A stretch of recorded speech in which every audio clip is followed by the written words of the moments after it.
I'm a very big Dr. Pepper fan. Same. I also have matching pajama bottoms that say Dr. Pepper.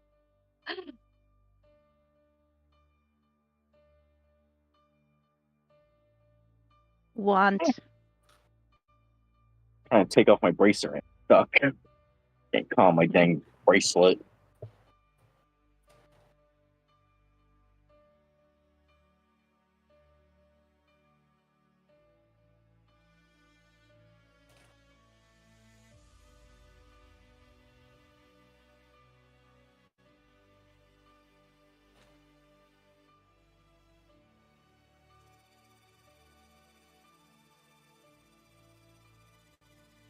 Hello.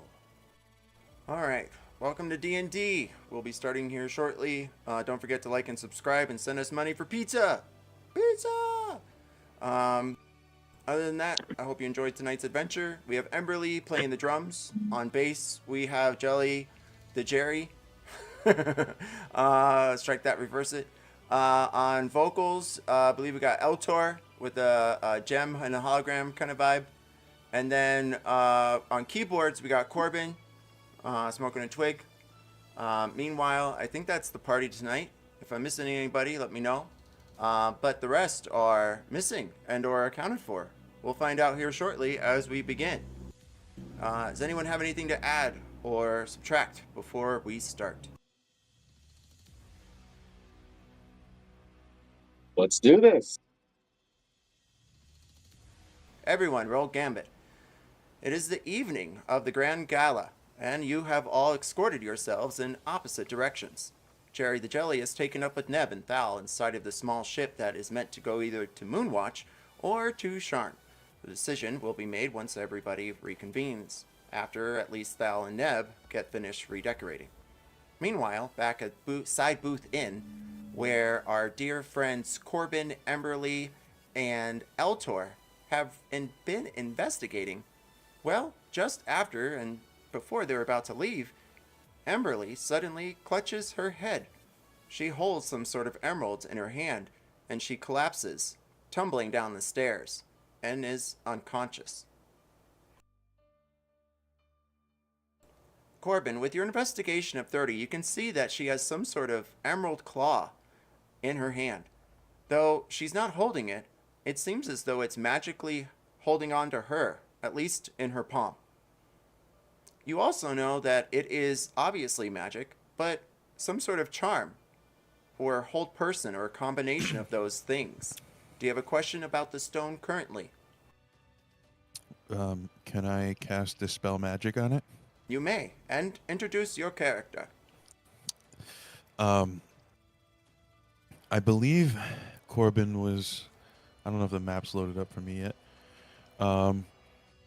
Corbin was off to the side, and he probably is seeing Emberly fall behind him. Corbin is like a early 60s, kind of olive-skinned, human-looking, lanky man with dark wavy hair with streaks of gray. But right now it's slicked back, and he's like maybe kind of fallen loose a bit.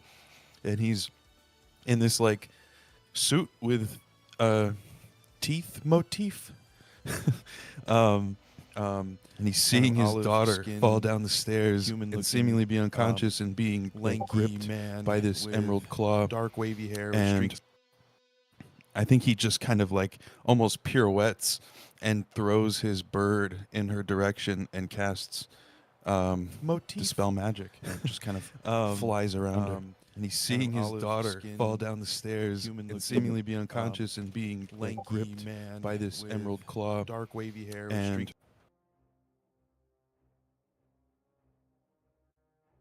and sorry, give me just a moment. I had a major technical issue, and it was kind of hard to hear, but I didn't want to interrupt. So the last I heard is you were casting Dispel upon Emberly, and then everything got really distorted.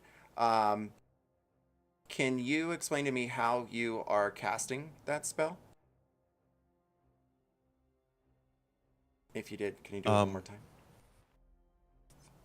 Yeah, so he has like a combination of like a spell book and a focus in this like clockwork lovebird that he can read from, but then he can also use to like cast spells. And he throws that in her direction and does like a spin, like a little flourish, throws it at her, casts Dispel Magic, and it flies around. Roll an Arcana check.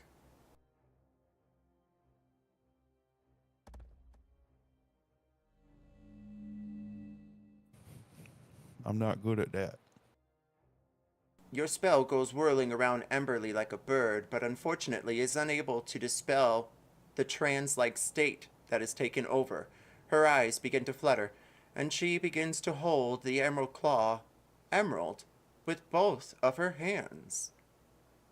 Jerry the Jelly, meanwhile, you're back at the docks. You hear the water rippling by, and the last jellyfish seems to float and bloat right by. But over in the distance, you see an emerald-colored badge. It's one of the emerald agents of the Emerald Claw. They found you again. And then as you peer around, you realize there's at least half a dozen of them. Alrighty then, so I have sadly had to learn this lesson time and time again. I'm going to preemptively cast a mirror image on myself. Excellent. Suddenly, there, in what is to be the ballroom, or library, is a collection of Jerry the Jellies. Do you escort yourself outside, or do you stay inside of this, well, room?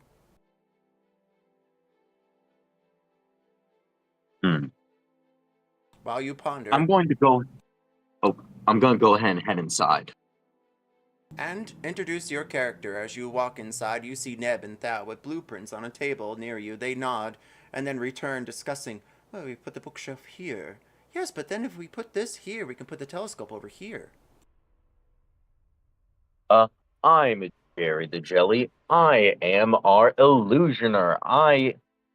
I'm the professor that essentially teaches people how to unorthodoxly use illusion magic to either cause physical or mental damage. Your choice.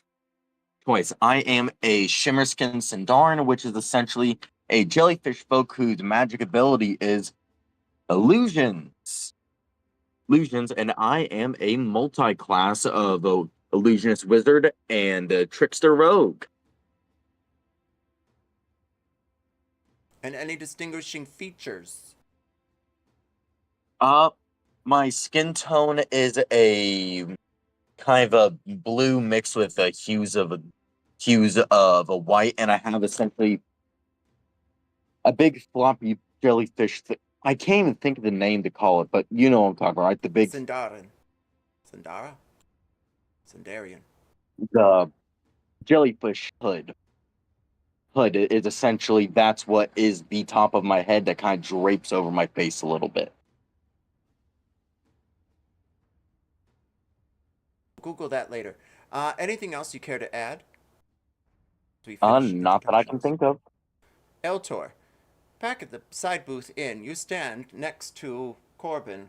He stares at his daughter with his magic whirling around. It fades off into the distance, but still, she looks like she's entranced.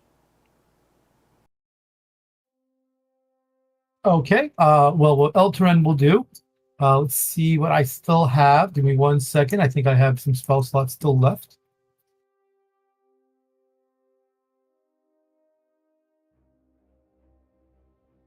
Okay, we're going to use a big spell here. I'm going to cast... Oof, I don't have big spells. I'm going to cast a... well, first off, can I do an Arcana check to see what is occurring with her? You may.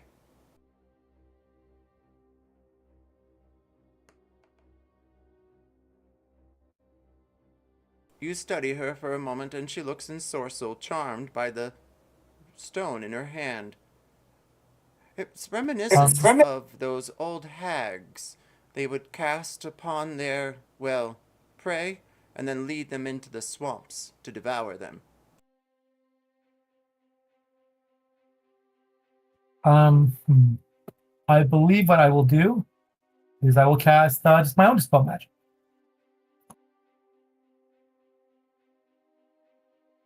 Fourth level.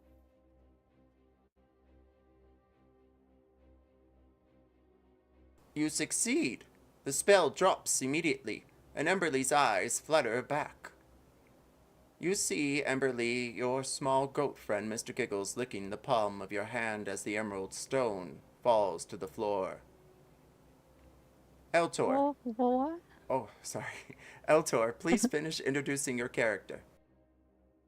So Eldrand is a pretty nondescript elf with a friendly smile on his face.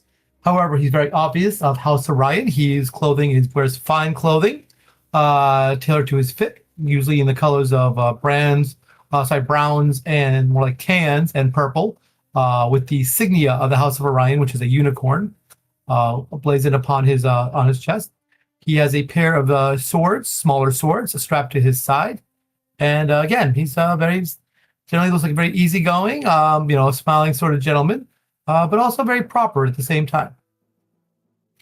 Eltorand, of course, himself, his background is he is besides outside after his brief retirement from doing work for the House of Orion, he is a substitute teacher, I believe, if you can say, who helps combine students' ability to use both blades and magic at the school that he is at. He is a blade singer with a little bit of a fighter background. Excellent. Emberly, you see the unicorn of Orion glimmering against the light of the candles inside of the small glasses around you. You feel the stairwell to your left and your father staring up at you. The stone is on the ground and your head hurts a bit. What happened? I don't know. You fell down the stairs. That doesn't sound like me. Is the claw still in her hand? It is on the floor. It fell with a tingling thud. All right, I will point at it. Miss Ashfall, you found something, and it had a hold on you. Thankfully, Eltor stopped it. And he looks up at Eltor and says, "Thank you," and then quickly averts his attention back to Emberly. Of course, Mr. Ashfall. Yes, Miss Ashfall. It looks like something had a hold on your mind from what I could see. Similar to what hags can do with their own prescribed victims. There might be some sort of either hypnotism or some sort of other magic surrounding the stone which would drew your attention in and basically made you immobile. Are you in pain, man? Are you in pain, Miss Ashfall? You did fall down. My head hurts a little, and I just feel a little confused. Was I doing anything? I don't think anyone was upstairs with you, except for maybe Mr. Giggles. Were you upstairs, Elto? I was over there in the living room. Yes. We were searching. I was searching the office, which DM, is the office upstairs or downstairs? Upstairs. But you guys are all downstairs now because Eltor, you came down just before Emberly, and she was at the other end of the inn. So now you and Corbin and Emberly are all downstairs next to the stairwell, and Mr. Giggle. I would definitely recommend not touching the stone until I get a better look at it. And also, again, I would be more careful because unfortunately, I am sort of running out of magical issues, at least until I can take a rest and basically spend some time looking at some things. But I would recommend not touching the stone until I've had a chance to look at it. And I do need to make sure I quarantine the stone. Back at the dock, suddenly there is an explosion in the water. You see from high above a propeller ship, Jerry. It's aiming cannons at the boat. They explode as dashes of water splash against the sides. You see Neb and Thal rush out the door. Well, shit. I'll start just yelling into the sending stone. Somebody's firing on us. We need help over here ASAP.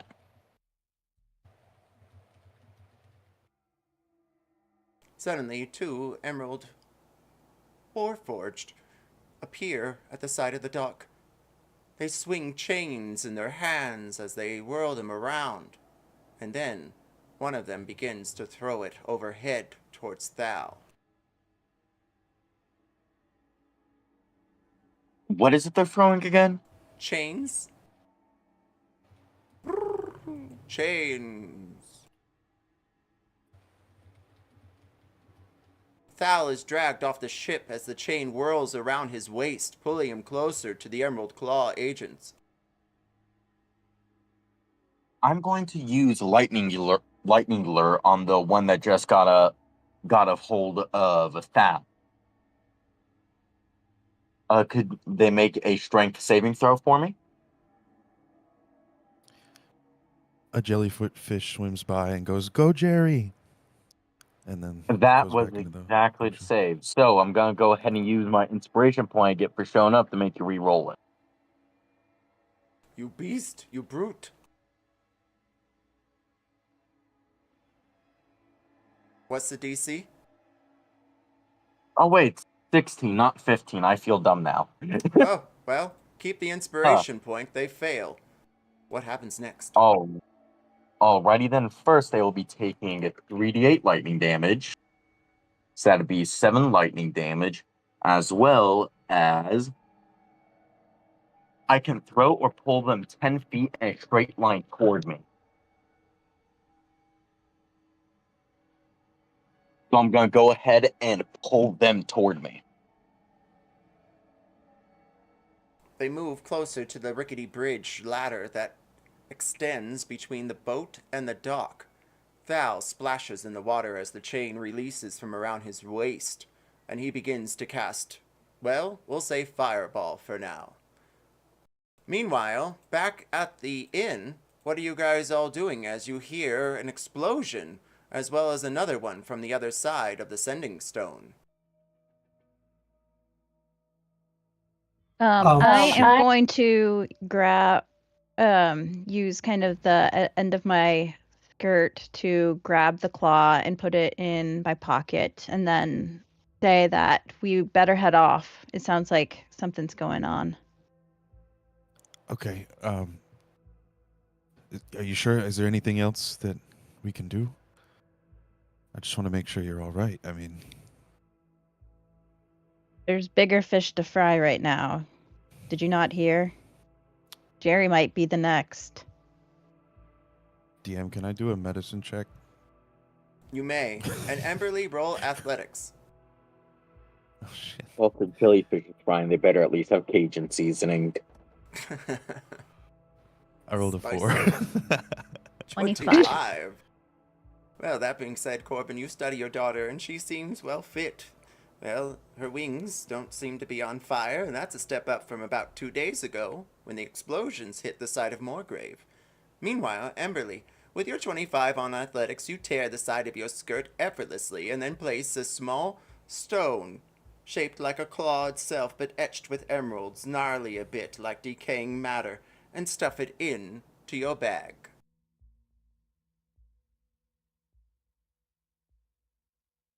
Everybody ready? Mr. Giggles, are you ready? I'll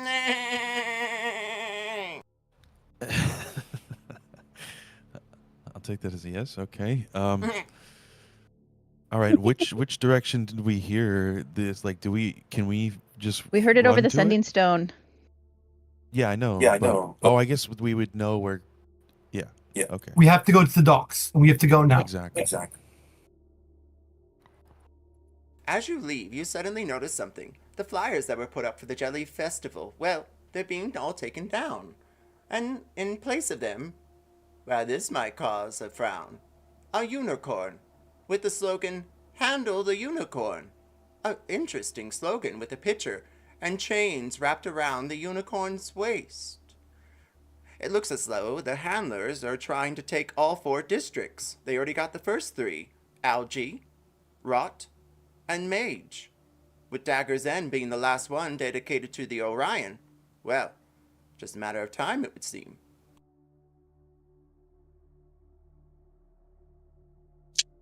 Now, adventurers, you have a decision to make.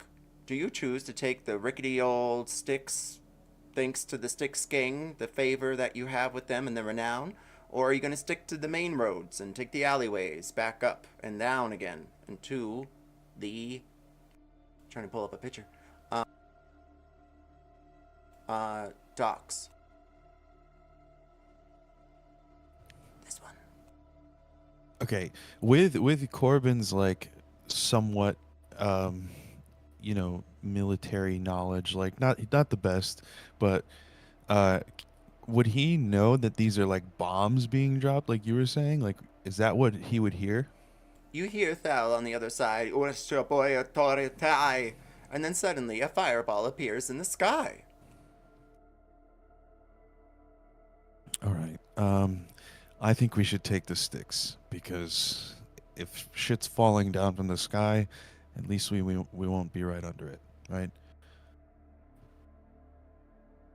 Okay.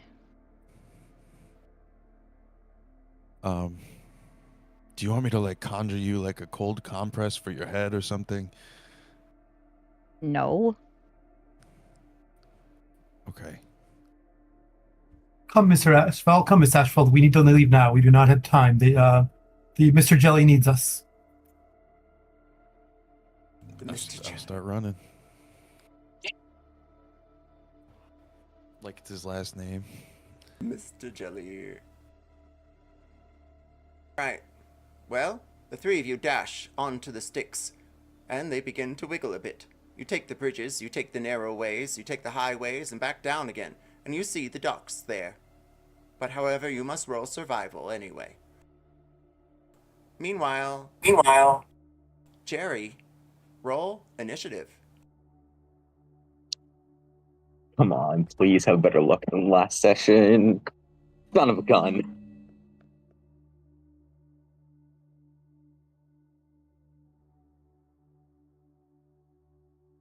Thankfully, Thal has won their initiative, and they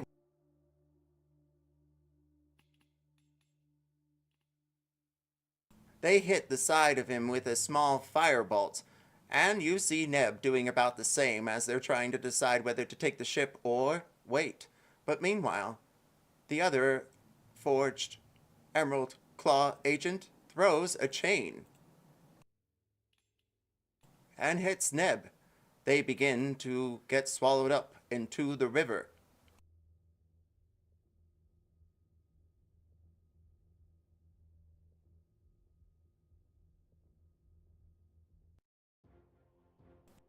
Did you guys roll survival? Yes. I have I got one. natural 20. Can I avoid rolling survival if I cast fly on myself? Eltor, yes. Good. I will bonus action, and I will click my heels, Mary Poppins style, and use the charge for my wing boots. I will have 2 charges left after this. I slow down a bit, but I now have a fly speed of 30 feet per 1 hour. Roll Me too. athletics or arcana. Directed at who? Sorry. Whoever's flying.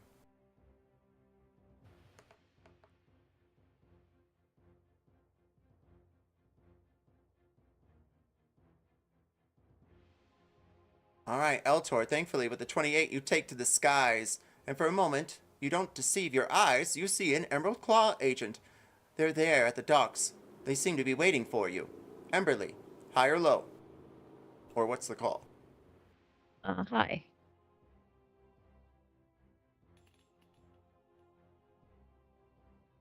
It is high. That being said, you see the same. There is an Emerald Claw agent waiting for you to, well, rendezvous with them at the other end of the Stix.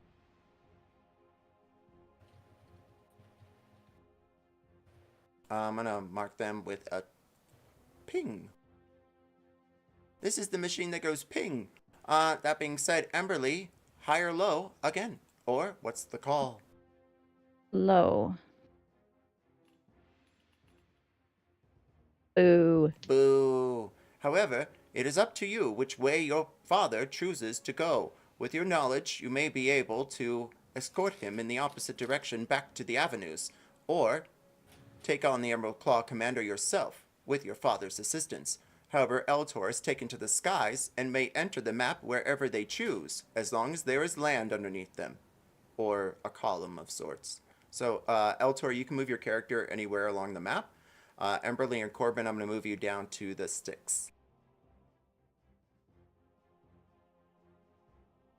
Okay.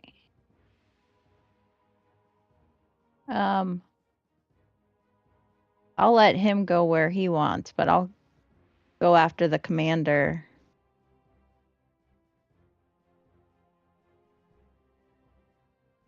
But you're flying, right? Or no? No, I mean I can, but I assumed that I was going to be taking my wheelies because I got the natural 20 on survival. I might as well use it. Right. That being said... Oh, Eltor, what's that? Would I have been able to cast a spell, which would have lasted 10 minutes before I got here, on the way over, or not? Unfortunately, not. As you are hard-pressed to try to dash your way to the docks as quickly as possible, you must succeed in a sleight of hand or an arcana check in order to succeed at both. Meanwhile, Jerry the Jelly, it is now your turn as you stand inside of what is to be the ballroom according to Thal, and Neb says it's to be a library. However, you see Neb get splashed into the water next to you, and Thal is able to keep their strength as they roll a decent athletics check. The emerald forged figure there at the docks begins to take his whip again of a chain and swing it overhead, and he aims it, well, probably towards Thal, but it is your turn. What do you do next? Alright then, I will go ahead and cast Concussion, and can they go ahead and make me a con saving throw? A blast of energy comes from one of the windows. You all notice for a moment, it's that sound of Jerry the Jelly. You hear the echo of his name like you did there in the foundation of the basement days ago. And he fails. The concussion hits him. Alright, they're deafened until the start of my next turn, as well as they will be taking 10 lightning damage. Lightning damage. Wait, no, it'd be again. 10 thunder damage. My bad. Thunder, thunder, thunder damage. First the lightning, then the thunder. Well, he's still up. He stares at you a bit. He sees you there in the window. He takes his chain and begins to whip it around. However, in Thal's direction still. I am going to go ahead and move that. Alright. I'm going to move very close to the Emerald Warforged, about right here. Right here, and essentially just try to use my bonus action to draw attention to myself.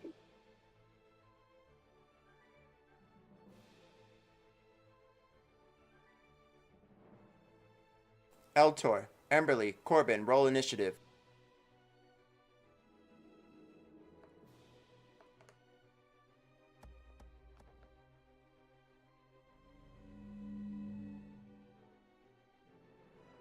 You see an Emerald Claw commander appear at the other end of the dock. They move forward towards the edge, balancing themselves onto a raft. They begin to pull out some sort of charm or bauble from their bag. It spins around their hand like small bubbles. They begin to glow, some sort of purple color, however translucent, like ultraviolet.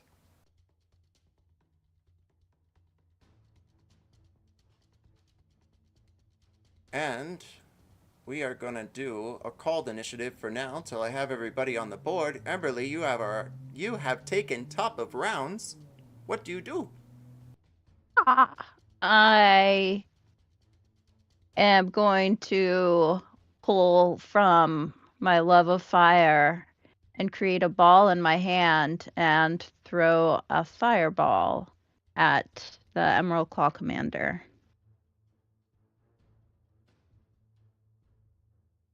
So that's a dexterity saving throw. Grazie.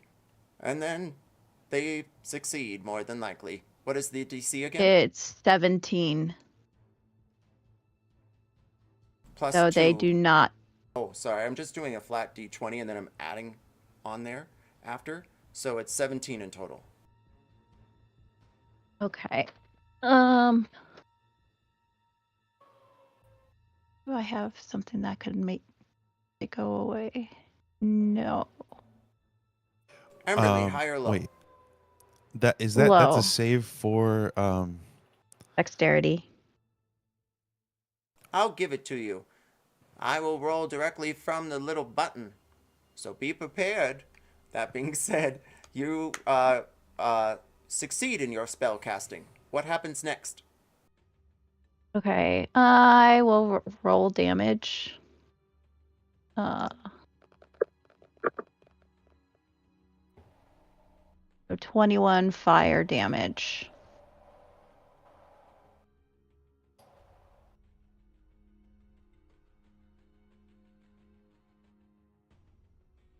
Anything else, Emberly? Do you put down your bag or toss your purse to the ground?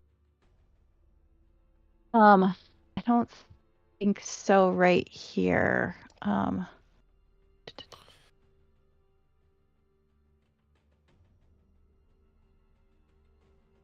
right, then Yeah, that's all I can do. we go to Eltor, who spins wildly in the air. Their owl greets them from the side. Cuckoo, cuckoo. All right. So question, does it look like from where I can see, does it look like our compatriots on the boat are having more problems? Or is, I think they look like they're outnumbered and having more problems from what I can see from my end. Is that correct? Yes, you see another flash of fire to your right. However, you only hear an Emerald Claw commander begin to howl, "You Morgravian mongrels!" But then you see Jerry coming down the dock to one of the Emerald Claw who are swinging their chain around. I'm going to use my last high level spell. I'm going to cast Carringer of My Elementals on myself. I'm going to move 30 feet.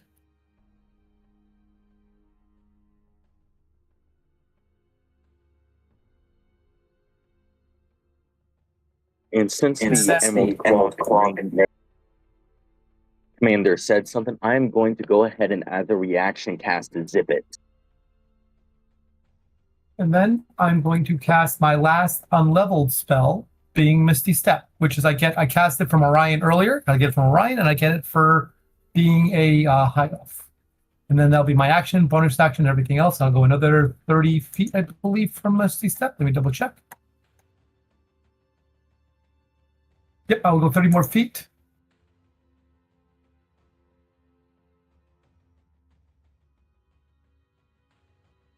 Once you move your 30, let me know. Anything else, Eltor?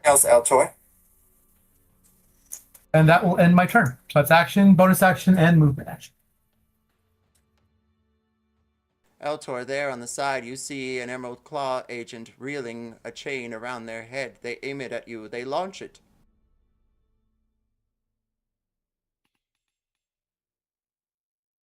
Does a 14 hit? Armor class is currently at 18. Success for you. That being said, we move on to the other two.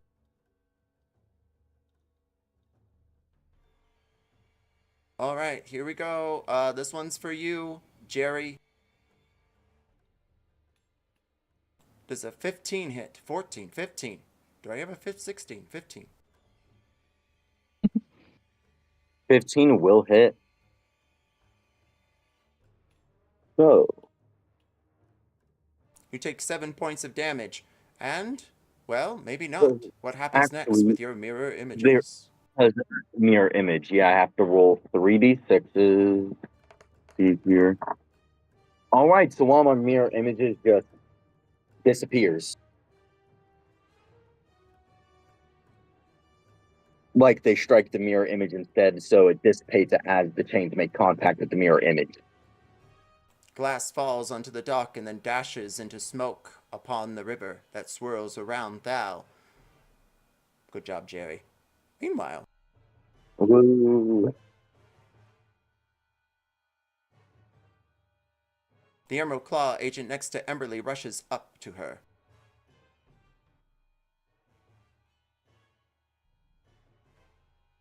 They take their first swing with their saber? Flail, even better. Ooh. Oh. That's a 20, and it strikes. It wraps around your neck. You reach for it. What's the call, Emberly? Low.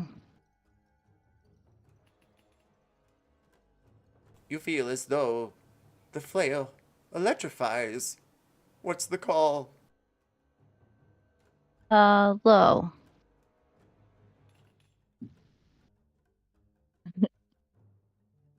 And then suddenly, you feel something worse than a trance. The small blades begin to go deeper into your neck. What's the call Am again? I able to take a reaction as well? What is the reaction? Oh, never mind. Oh, it would be shield, but it would bring me up to 20 AC, and I'm sure that the natural 20 was more than 20. All said.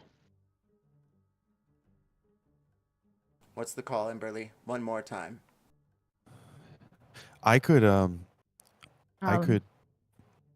Hi. Sorry, is my mic coming in weird? No, Okay. it's coming in. My internet did something funky, but can I cast Silvery Barbs and make her re-roll that 20? So future times, once the next dice has started rolling, you have to, then you won't be able to make the call. So like your opportunity for your reaction would be before we start doing the calls. But yes, we will do that now. One moment. Okay, I didn't know what the calls were for, so it's a little hard to. He did a 20. He rolled a natural 20, so he called. So yes, so the Called what? So the calls for high or low were for the nat 20 that was crit upon you for damage, and then we're just stating that in future games as we move forward, if I've already started rolling and the scene is going forward, then you won't be able to do your reactions. Like you have to do your reactions during like the soliloquy. Yeah, Silvery Barb's too late. Right, or when the person's making the decision about the high or low roll. But there will be opportunity to make that choice before the scene begins. Yes. But that being said, Corbin, with your masterful play of arcane energy, it sparks the eyes of the Emerald Claw commander. Their flail drops out of their hand. They go to their knees, searching for it. They clasp it again, but have no further actions. All right. Meanwhile, back at the docks. You see the Emerald Forged agent walk forward. Ooh, spooky. Jerry the Jelly, it's back to you. You see the Emerald Claw agents whipping their chains around. One of them missed Eltor, thankfully. You see him trying to move forward. But the other one did not miss you. Well, at least one of your mirror images. What do you do next? Alrighty then. I will go ahead and cast a Corrupting Ichor. So that will be a 12 to hit. 12 misses, and the splatter of ichor goes, well, to their feet.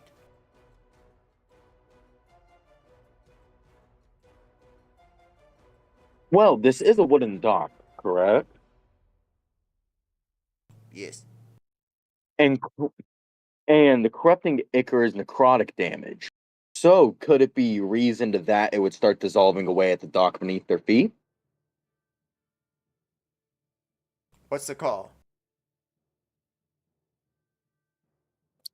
Aye?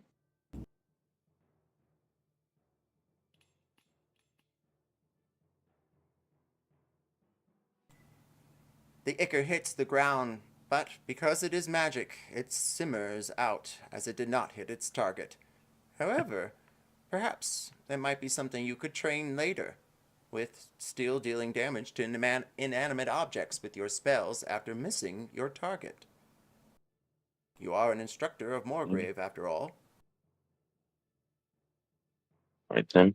For my bonus action, then, I will go ahead and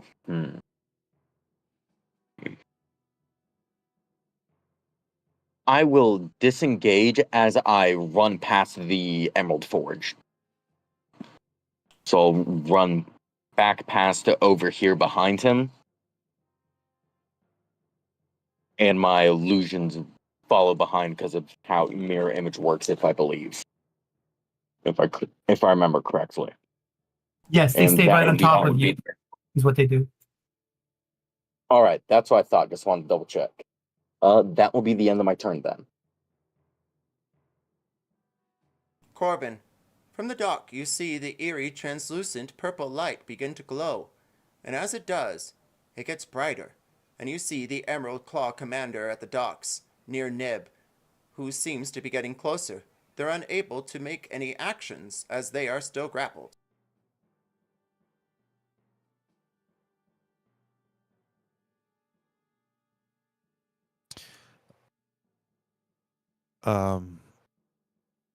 I can see that from all the way over here. Well, you have a passive perception of dainty, yes. Oh, yeah, 16 passive perception. So the light is coming from where?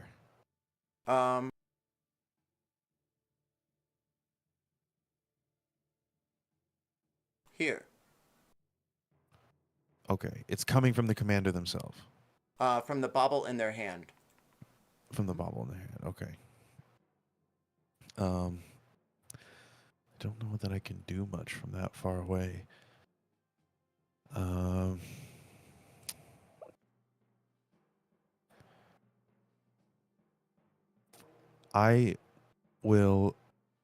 look over and damn, I feel like I need to go over there and help, but I'm also in a tight spot. I guess what I will do is I will Misty Step, just bonus action Misty Step to get out of the way so that she can't hit me either way. So quick Misty Step will go over here. And then just because I have the ability to do so, I will do a Mind Sliver on the commander. I need an intelligence saving throw.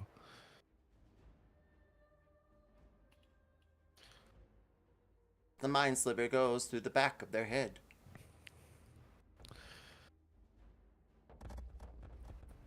13 psychic damage. I think he just kind of like vanishes, appears over on the corner, and then just kind of puts his hand up to his temple and just kind of like focuses on the commander just to send a little tinge of pain through her. That's the end of his turn.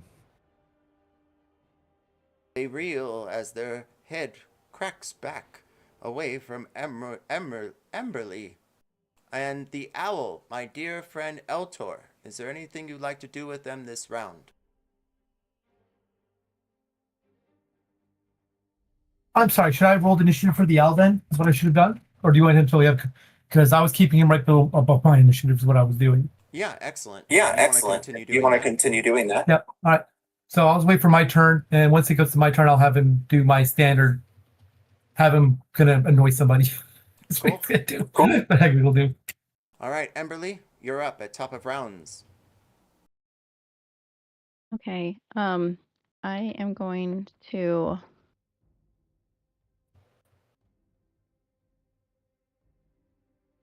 Did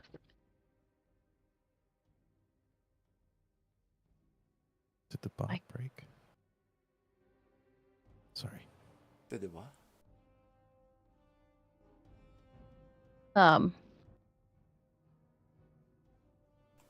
shoot, Emberly. all of those are Oh.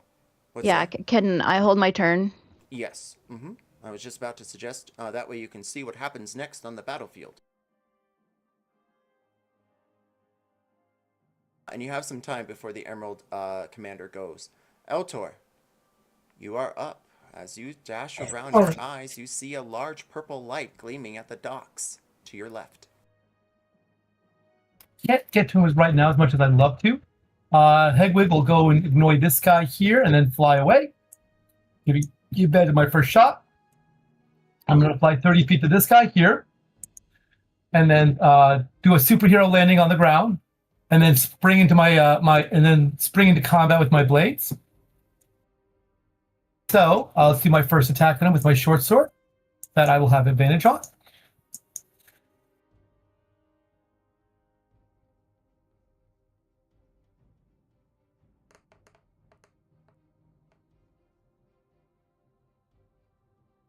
Will that hit? Your swords go swirling around, and they hit. All right, so this is going to be the first attack. He's going to take this much piercing. Oh, I should not have rolled. Let me re-roll that. I'm not sure why it's rolling double damage, because that should not have been correct.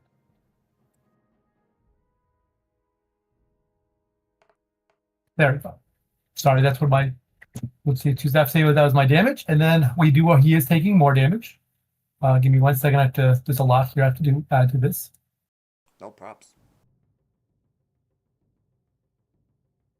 Your swords go swirling around, and as they do, shards of arcane energy burst upon him. Okay. So he's going to take this much he's going to take this much fire damage, because that'll basically use doing fire damage with card elementals. Give me 1 second.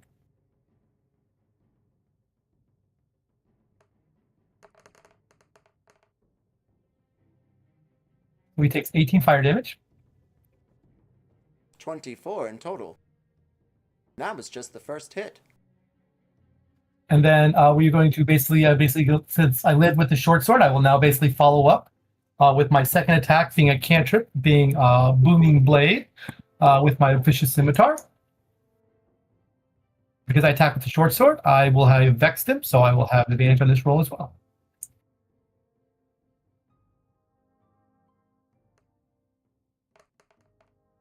Oh no. Well. High or low? Or what's the call? High. It's high on the die, and you crunch down with your sword upon its spine, going through its guts. High or low? Low. It snaps. High or low? High.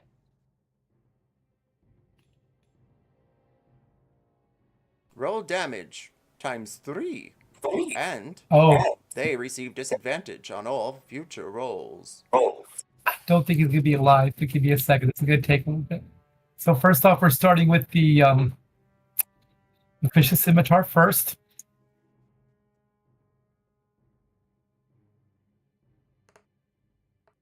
Okay. Plus, hold on, we're not done yet. We got a lot more there. That's just for the scimitar damage.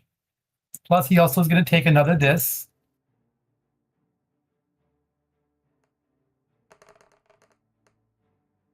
So that's all slashing. Now, in addition to that, he's going to take this sonic.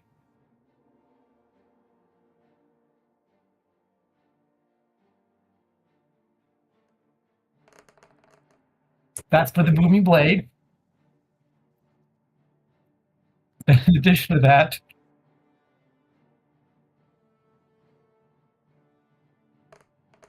he's going to take that much fire.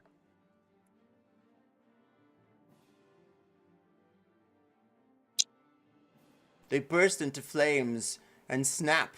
Their back drags back behind their legs as they fall to the ground dead.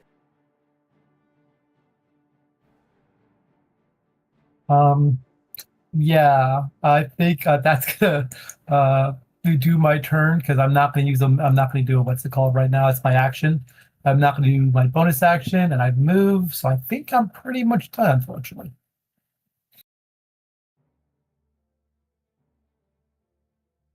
The Emerald Forge. That'll end my turn. Ooh, what's that? That'll end my turn. I'm not even sure how much damage I did altogether, but yes, I didn't add it together, so I'm not sure how much damage I did. It was being counted for. The Emerald Claw Forge agent walks along the docks over to you, their whip of a chain swinging around their head.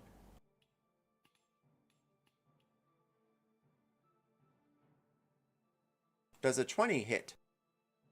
We will cast Shield as a reaction, and it will not. Oh, no, my bad. I don't have to. No, 20. No, my armor class is currently 20. No, I'm sorry. You're right. My armor class is currently an 18, so yes, I will have to cast Shield. My armor class is now a 23. The chains go bashing against your shield. Ugh. We will end you.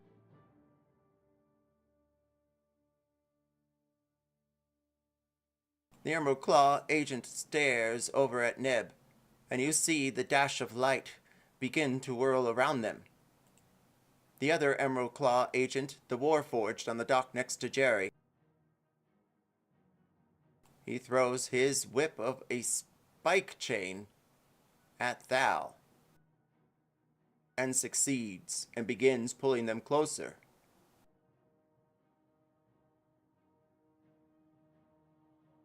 Jerry, you're up. Alrighty then. So, since Thal is so close to the Emerald Forge, I am going to go ahead and move in behind them and attack with my dagger. And since they're within 5 feet of it, I can also add sneak attack damage. So, give me a moment. Righty then. Does a 19 hit? 19 does hit. Alrighty then. So that will be 7 piercing damage with an additional, see here, an additional 2d6. With an additional 3 piercing damage. And let's see here, what could I do for my bonus action?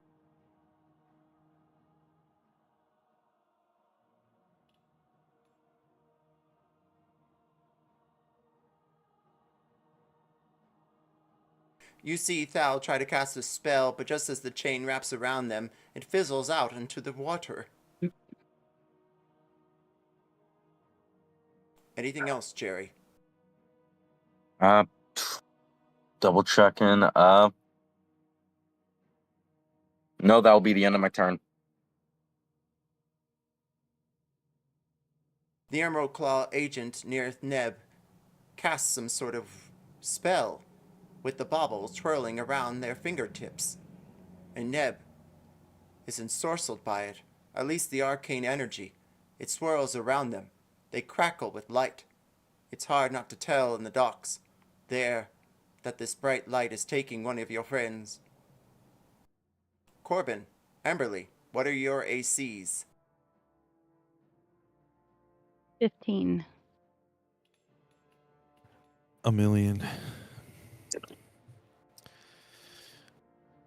13.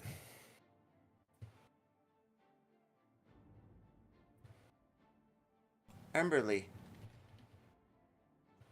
Well, thankfully, you're only taking 6 points of fire damage. Fire? Oh, flail damage. Oh, flail. 6 points of flail damage.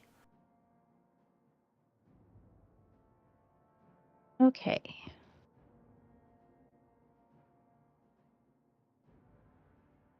And you are bloodied.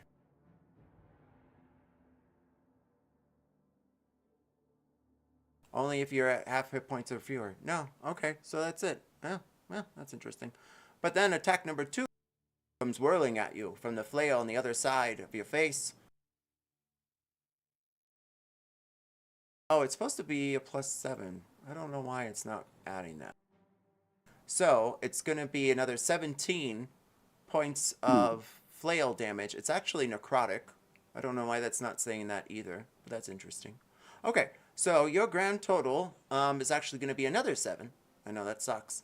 23 plus 6, so 29 points of damage from the two flails that flanked your face.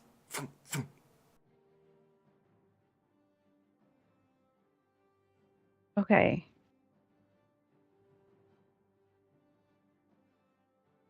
Okay.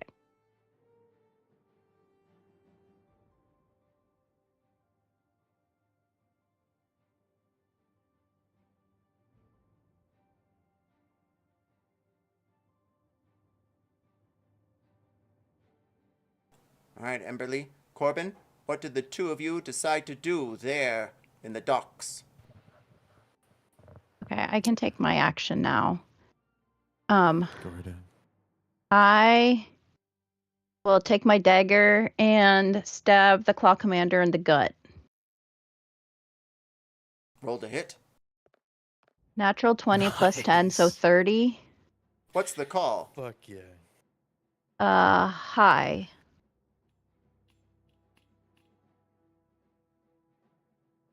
You stab them directly into the guts and deal double damage. Okay, it should automatically do double damage, right? Yeah, okay. So 9 dagger damage. Piercing damage. Damage. Jeez. Dammer daggage. Damage. That's my next character's name. I'm then gonna use my bonus action to cast Kinetic Jaunt, which lets me gain 10 extra feet and bypass opportunity attacks. That's a lot of feet.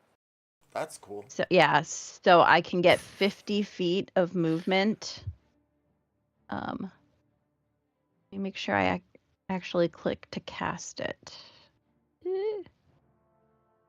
That one. Okay. And then I will go, see ya, and then move 50 feet. The old stab and run. Damn, riding your Heelys down those stairs like a Stab and fucking dash. 80s movie. You take the stairs with a thud each one at a time as your rollerblades go underfoot, levitating ever so slightly above the ground. Corbin, what do you do? I watch in amazement for a moment. And then I feel like I need to learn like one big damage spell because I don't really have any of those. So instead, maybe I shouldn't learn it. Maybe I should just try to be more creative. Can I just can I see over here? I don't know if you can see my. Hold on. You can Like, see everything in the docks. There's enough lighting, and with the bright purpley glow, you can just about see everything. From there, Okay. that of course is the one place you can't see because there's a wall. No, I'm kidding. You can see there are fences on top of that wall because you guys are on the second floor, and that's what Emberly is walking down. And then so through the fences, you can see that. Can I see? I can see that bridge. Oh yeah. Okay. So in that case, what I would like to do is use Vortex Warp and teleport this person onto the bridge. So I need a Constitution saving throw from the commander. Temporal energy swirls around them like thick clouds. 14 on the die. What's the DC again? 20. 19 in total. They fail by 1. Oh, 2. Even better. Okay. I then will teleport them right into the center of the bridge.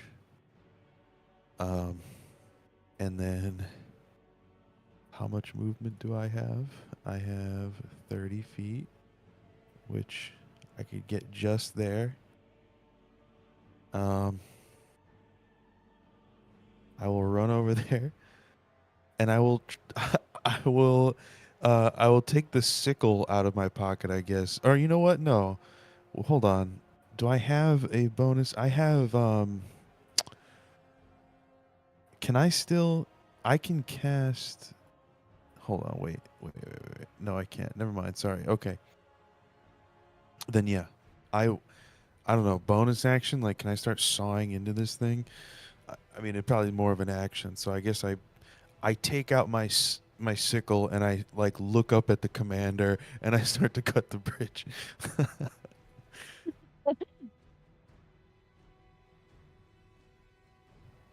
You stare at the commander. He eyes you. He glares, you Mongrovian mongrels.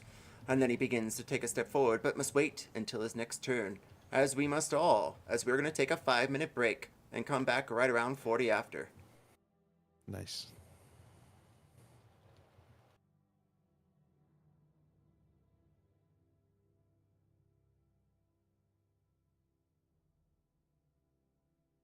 Oh, is Verve, are you still there? I will be right back. Okay. I'll be right back.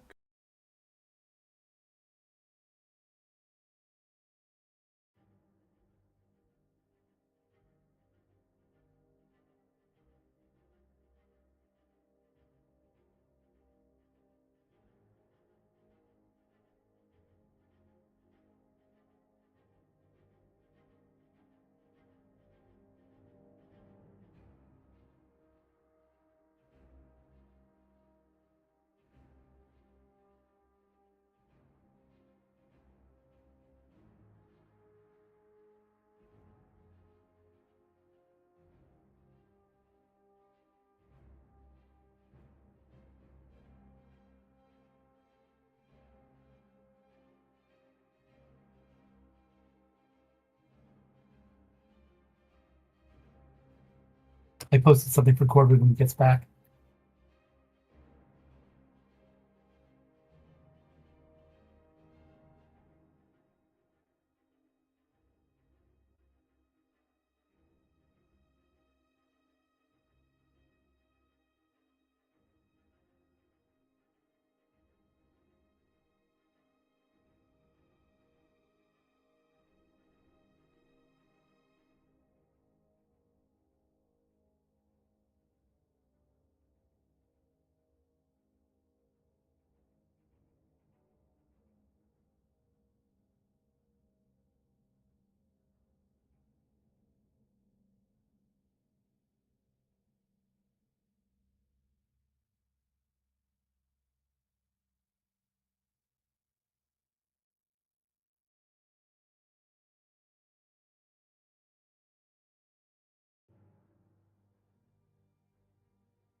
Okay, I'm back. What's up?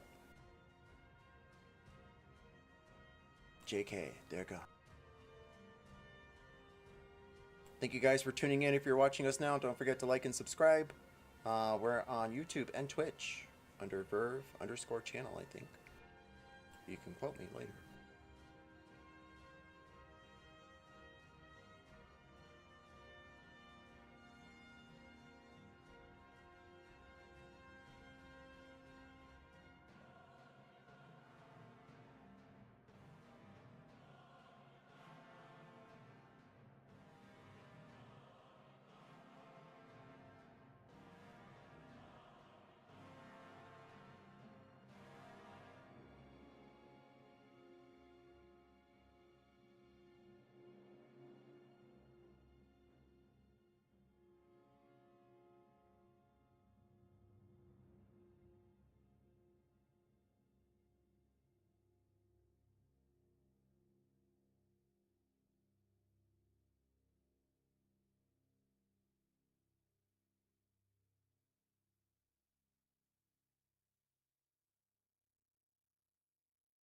All right, welcome back. Emberly, we're back at top of rounds. The party is at the deck, or the alumni of Morgrave University, I should say.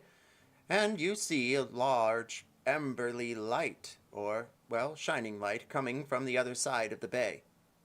What do you do as you stand there, well, gliding on the stairwell with your hyperskates? Hyperskates? Yeah, hyperskates works. I will.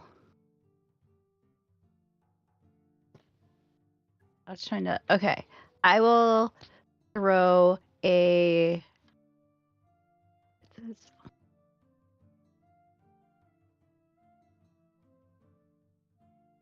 I guess a force blast at. What did the Emerald Claw on the bridge fall already? Not yet. Okay, that might actually move it. No, they just take force damage. They don't move. So I will hit it since it's 180 range. And so that's 27 to hit.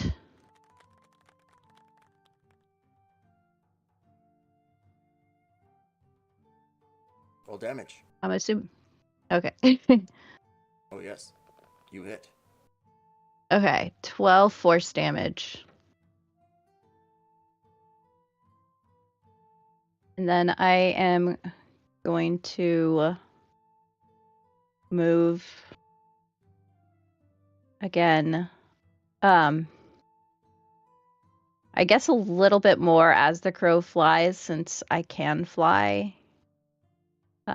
Well, I can get between these stalls anyways. So 40 feet ends up being right there. So that'll be my turn. You send out a blast towards the Emerald Claw agent for 12 points of damage, and still they stand on the bridge, watching Corbin trying to tear at the small pieces of rope.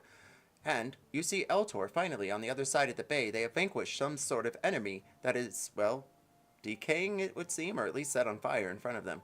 Eltor, you're up, as the grunting Emerald Claw agent stares at you.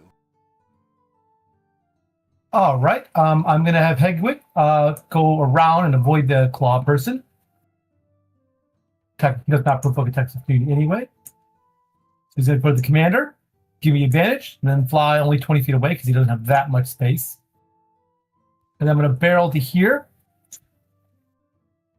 All right, that's my movement.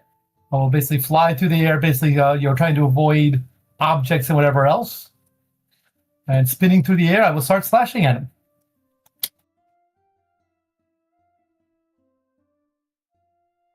This attack will have advantage because of Hegwig, because of the help action.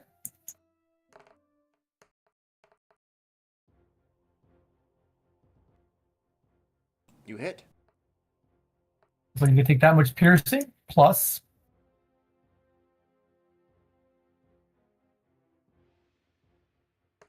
this much fire.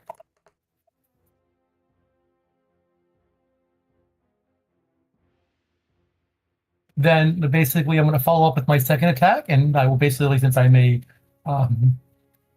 Blade Singer, I will basically use a cantrip on its attack as well, which is the Booming Blade with my scimitar, which has advantage because of Vex because of the short sword.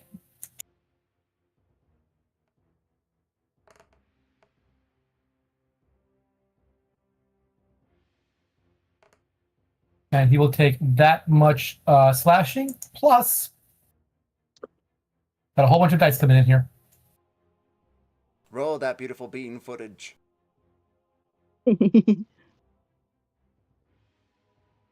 So this is going to be the slashing plus sonic. The d6s are do you want to roll all together? Does it matter actually? Are there any resistances I have to worry about? Roll it, darling. Okay, assuming no resistances, that's all to be sonic and fire is what he'll be taking.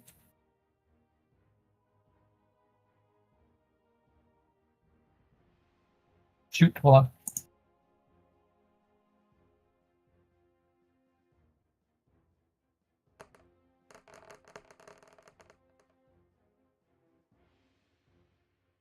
All right. And I will nick back into the short sword.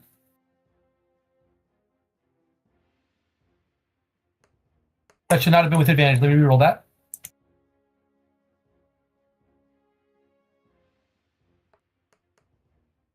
So that was not with advantage. I do apologize. So he will take that much piercing plus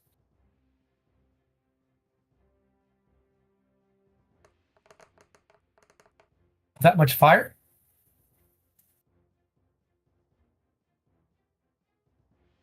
With a whirling command of the elements, as well as your blades, you vanquish the Emerald Commander as the bauble falls from their hand. What's the call? Hi.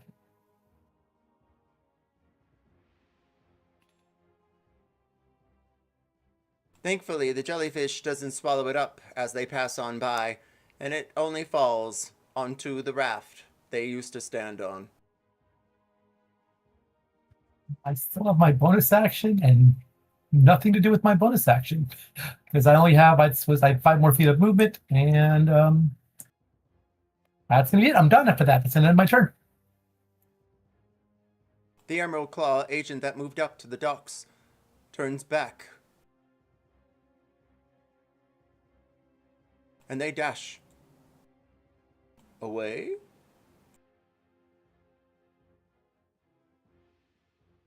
The other one turns to Thal and begins taking the sides of the chain, purling them up. They hold on to them effortlessly and then fall into the river.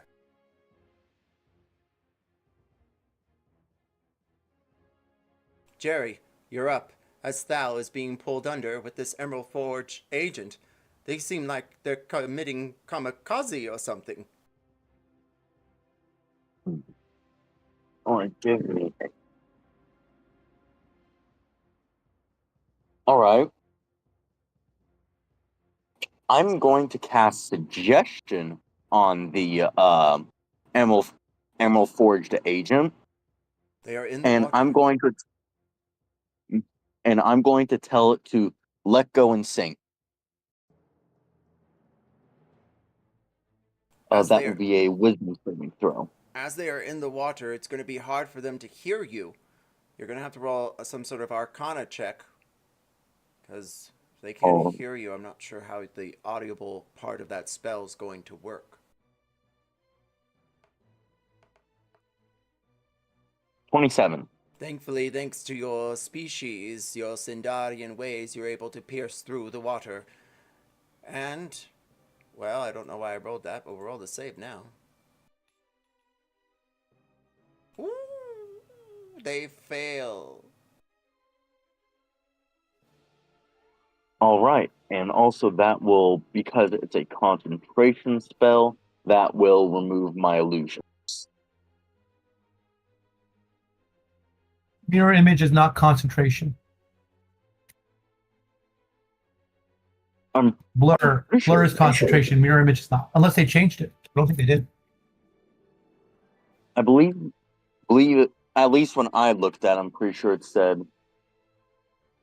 We'll get the rule It's not here in a moment. I thought it was concentration this whole time, Oh, snap. That's Blur you're thinking of. Blur's concentration, mirror image is not.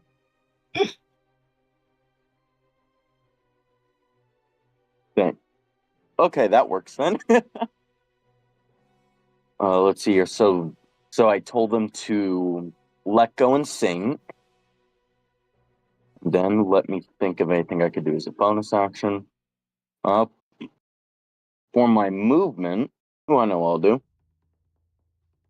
I'll go ahead and dive into the water and start swimming towards Neb. And what was the suggestion? To let go and sing. They begin to sing underwater, and you see bubbles splashing up against the river's edge. Right.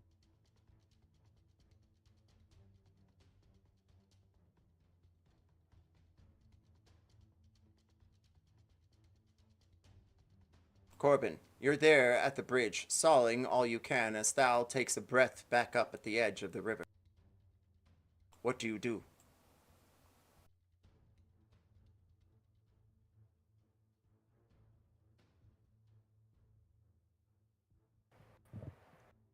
I conjure a saw, and I start sawing.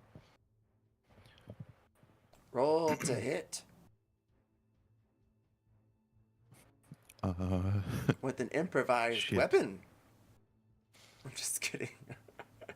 I don't think they do improvised weapon disadvantages anymore. Oh, what? Thankfully, it's a 10 to hit a rope, and you succeed. Roll damage. 1d4 plus strength if you're not sure.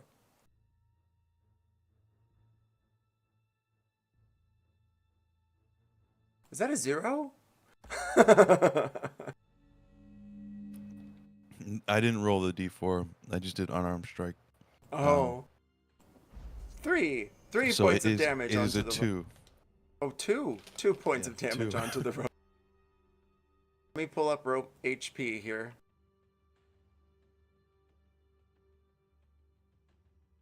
And meanwhile, Emberly, you see small pieces of the rope begin to snap as your father is busy sawing away. However, the Emerald Claw agent walks forward. Uh-oh.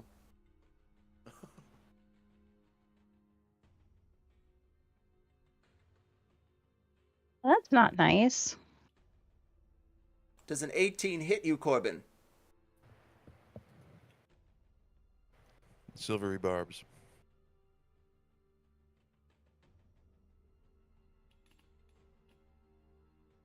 Their flail goes swinging into the air and is just about to hit you square, but then a silvery barb takes their blade and their flail goes falling out of their hand again. And, oh my. Just wait until I cut this rope. Against the rope that you're sawing. Corbin, what's the call? Hi. The rope breaks and snaps, and the bridge falls and rolls flat, and so does the Emerald Commander. Praise, sire. Roll 1d6 falling damage. Shit. Come on, baby, give me a 6. Okay. I'm having a great night here, folks. They are prone, and they try to stand. Emberly, top of hand, or top of turn. Okay, they didn't fall down? They did. They took the falling damage of 1. Okay. So they're in the water? No, they're on the edge of the docks, well, just near the water. Ugh. Okay, good question. High or low? Low. Okay, fine. They roll into the water. They failed their passive athletics check. So even though I did the stupidest thing possible and failed, it somehow still worked. That's crazy. What the fuck? Well, it was only a DC 10 to hit the rope, so as long as you cracked an 11, that's all you needed. That's fair. That is fair. And then yes. the flail missed, and your silvery barb had barb in the word. So I thought that's at least one more hit point. Rope I couldn't find the HP for, so I said 3 instead of 2. Okay, so I'm gonna move and get here. Who's still alive over here? Is the yellow one? Yes, they are drowning in the abyss of the river, and you see small, well, musical notes appearing out of each bubble. Well, that must be Jerry's work. Okay, so that one seems to be well in hand. The other one that I just left is 101 feet away, so I still can hit it with a good force blast. So I'm gonna try doing that still. 16 to hit. Bow. 16 hits. Bow. Okay. So 8 force damage. And this is the one running away? This is the red emerald claw commander. Ah, the one back in the bay. Yeah. Is the force blast? Is that your gun? No, it's a cantrip. Oh hell yeah! You're just walking around like Darth Vader, just fucking. Yeah. So Okay, then. that's my turn. Noted. Eltor, you're up. All right. Well, we have Hedwig fly forward. Have Hedwig fly forward, give help on this guy, and back off. Fly 30 feet, just be put just within because I moved 5 feet last turn. The breeze Nice. airs Breeze around him. And, well, we know what's happening now. First attack.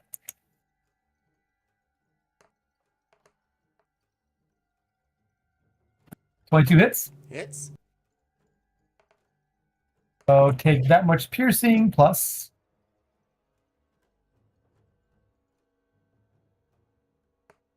We'll make it acid this time because why not? Okay. Visit scimitar attack. We're going to follow up basically after I stab him. I'm going to attack up the visit scimitar. The Vex with moving blade.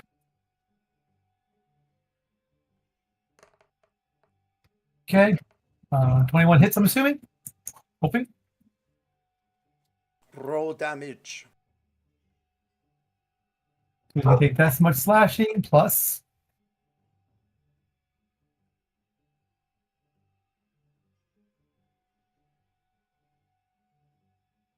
One second. And that's everything. I didn't really divide it up. That's all combination of slashing, piercing, and slashing, fire, and sonic. Each slice from your blades takes a limb from their side, their leg, their thigh. They fall down dead, a bloody, chopped up husk of a mess. I'm actually out of I'm not going to miss these steps. So that was my movement. That was my attack. I'm done. I'm sorry. Everything's so spread out. You need to put it closer together because I can stab more of them. I'm all done. Pass her. The other one swims off into the river, dashing away, at least for now. The Emerald Claw, however, at the other side of the bank. Well, they too take the lead and swim the other way.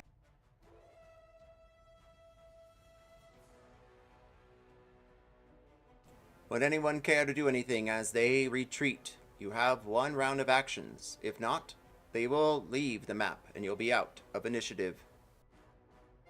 I'm gonna yell after them. Yeah, you better run. Roll intimidation.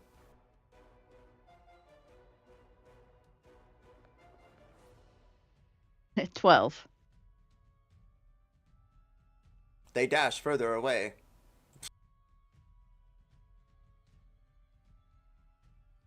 And with that, you are out of initiative there in the docks alone again, at least for now.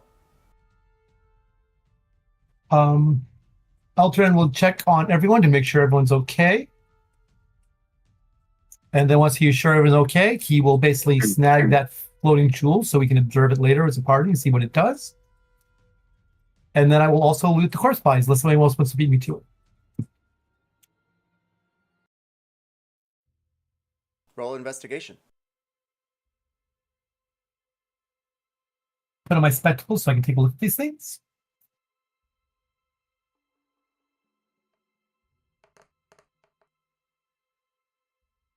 Spectacles, testicles. Yep, And my 17. spectacles of music. You find a enchanted chained, spiked chain on each of the dead Emerald forged agents. So that's 2 of those. And then you also find the bauble from the Emerald Claw Commander. It looks like a small sphere, like a bubble. And I believe that is all of note besides the leather +1 on each one of them that you receive like you did on the last, loot draw. And a note on the Emerald Commander.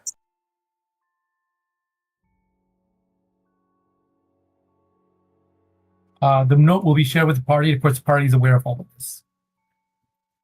Is it about me?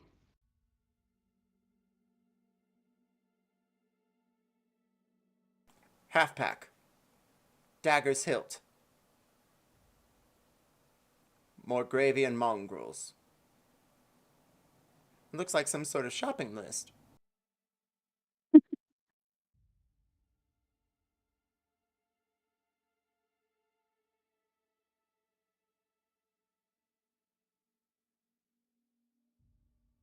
And with that, you rendezvous back at the ship.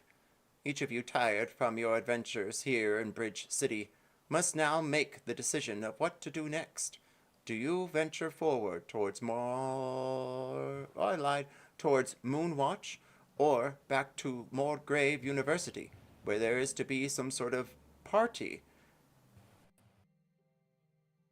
Well, despite all of that nonsense that just happened, I think the violin player got set up nicely to run the inn. Oh, yeah. I bet he did. Did you grab that claw? Yeah, it's in my bag. What do you think about it? I don't know. Can I investigate it or arcana it to learn more? Can I help? All of the above. I'll allow it. I'm just helping by helping being by like, being you're like, so yeah. kind of stuff. Elteron and Jerry should probably at least be nearby. Oh, yeah, I thought Oh, yeah, I thought we were all on the boat. So I mean, nearby as in prepared. First off, Ultran would like, is there any way for us to try to rescue this town from the Hammers Guild? Because it looks like we were, they're attacking my house now. Is there anything we can do about that from our side, or is that it's too overwhelming for us to try to deal with that?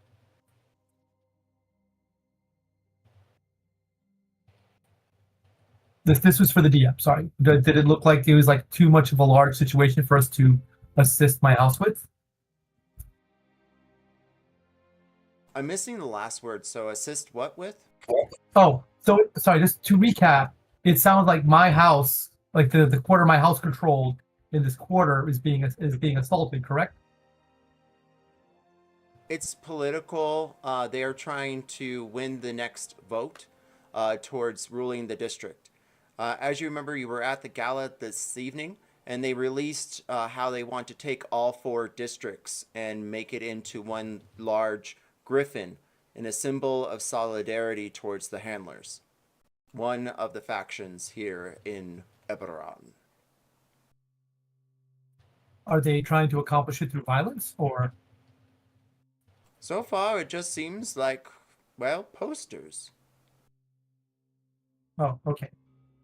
So okay, I didn't know if my house was being physically forced out and being attacked. That's what I was wondering. Sorry.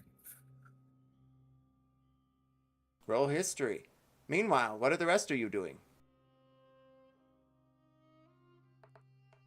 I'm trying to get everyone into the room to watch Emberly look at this claw. Like, come on, guys, you gotta see this. She's about to do No. something fucking cool. Did you see her Wait, skate what? down the stairs earlier? That was sick. Mr. Ashfall, Yeah. I believe, and Miss Ashfall, I believe we should probably wait in the morning till we start checking these items. I have very little ways to help counter any additional problems that may occur. At least, very least, give me a little bit of time to give me an hour's rest, so at least recuperate and to have some ability to hopefully counter some things that may occur. Corbin kind of crosses his arms and looks over at Emberly, and he thinks about it, and then he just says, like, I think we've got it. I think we can handle it. Harry's here too. Yeah, and Neb and Thal and that goblin guy, I forget his name now. Shit. Mr. Giggles. Mr. And Giggles two is here as unconscious well. Warforged captives. There's an owl. Oh shit, yes, we have the captives, you're right. Oh, Clord. Yes. If you want, I can get my familiar too, so we can have Grog the Frog present. I look in my pocket to see if Isaac Newton is still there, and he's not. No. Why did you have to remind me? Because I have to remind myself. I can't forget him. But yeah, can we look at this fucking hand, everybody? Again, is there any other drinks on this boat?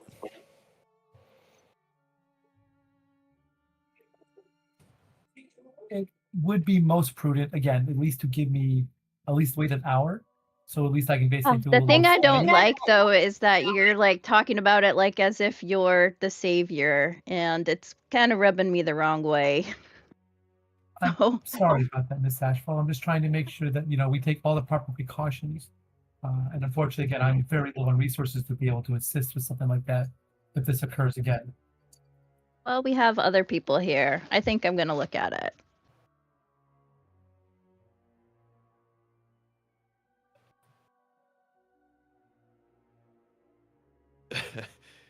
Corbin starts whistling and looking for like a drink. But I won't handle it with touching it again. Well, heeding Altor's advice in some capacity, you must roll sleight of hand as to not to touch it. Meanwhile, Neb and Thal return to their bedrooms for the evening, debating in their thoughts about how the living room, dining room, library, gala room should look. Jerry the Jelly, what do you do as you stare over at the rest of the party? I'm gonna stand by as Emerly examines the emerald claw just in case something happens, offering up my mage hand to physically hold it while she examines it, so she doesn't have to risk touching it again. Plus, it's invisible, so she'd be able to see all sides of it at once. I'm trying to see if I have something like glasses that I could also bare to my eyes. So I do have glass blowers tools too, where I think I'd be able to kind of hold it like with tools. But I'm assuming that glass blowers tools also involve goggles.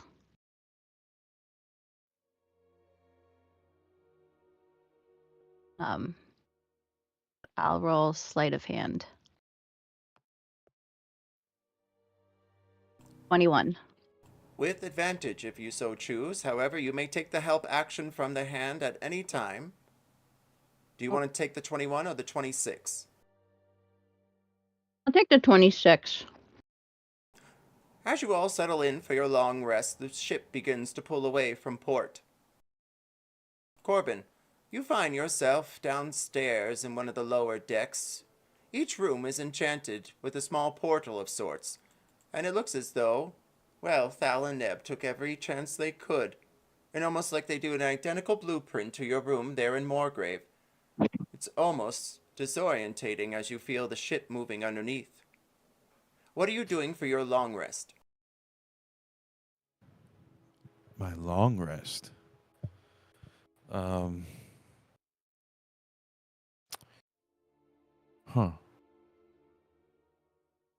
We can come back to you as you see Jerry walking down the hallway nearby.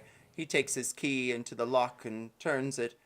And by golly, it looks just like one of your first apartments in Sharn, but it's not the one in Morgrave. It's the one where you had the balcony overlooking the small dock in Lower Menthis. You can even hear the sailors yelling at each other. Well, Neb and Thal seem to really put this together. And as you peer around, you notice something strange that wasn't in your room before. Jerry, roll a wisdom check.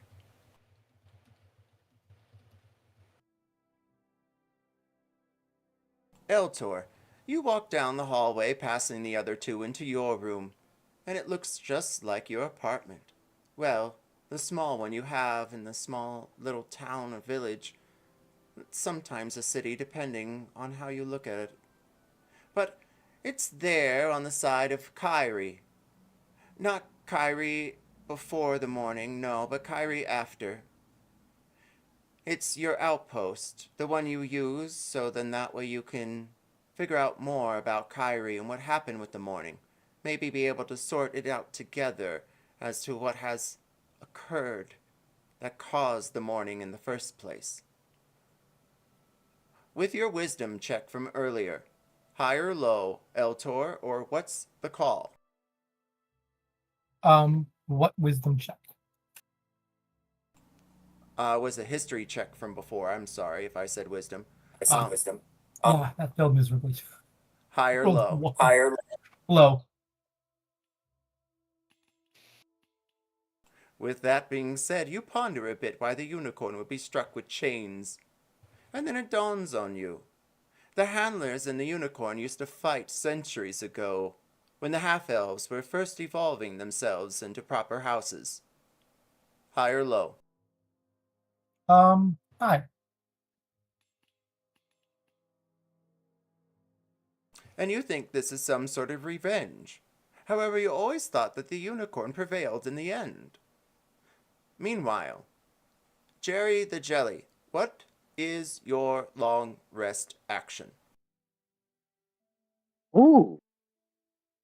I'm gonna go pay our little Warforged visit and begin examining them. With your wisdom check, you pay no mind to the small box on the counter, probably just a piece of an illusion as you march down to where the two Emerald Claw Warforged are currently being held. They are tied near the engine as it barrels near their heads. Both of them look nearly dead, and they stare off a bit to the side. Meanwhile, back upstairs, Corbin, what are you doing for your rest action?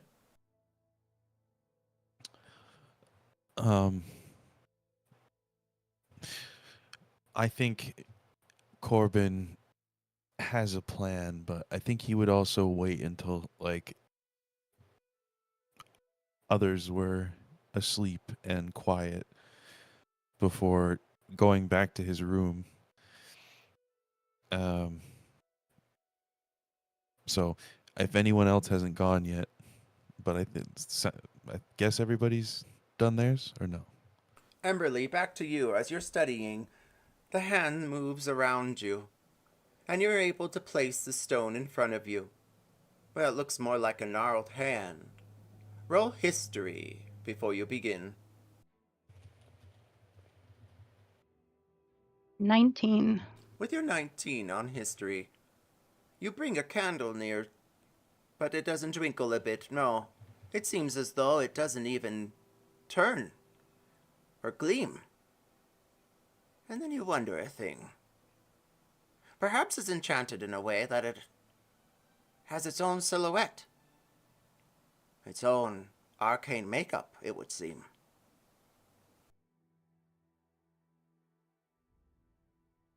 Like a demi-plane.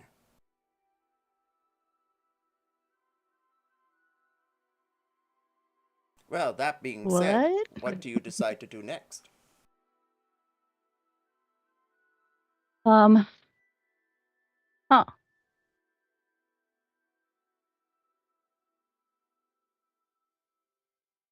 I think that I will try to use my Tinker's tools to create a magic item.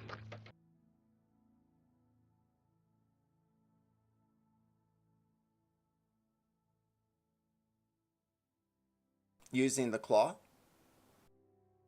Oh, no. Using Tinker's magic. No, not that.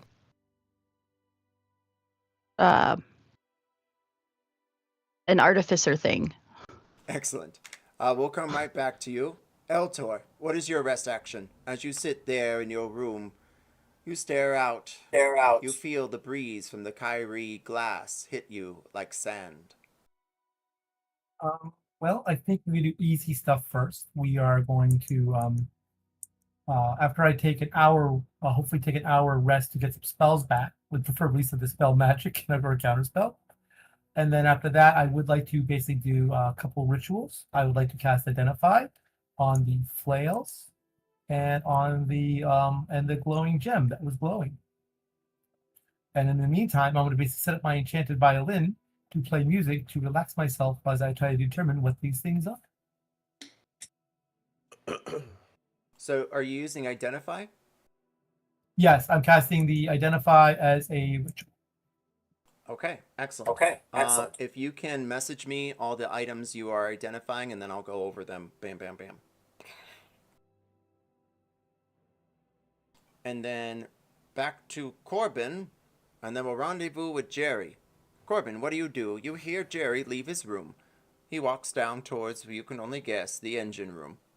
And then you hear Eltor setting up candles and incense and lighting them with some sort of flick of his wrist.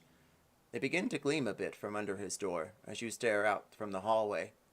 You see Emberly taking what looks like a suitcase of things back into her room, and she's wearing goggles.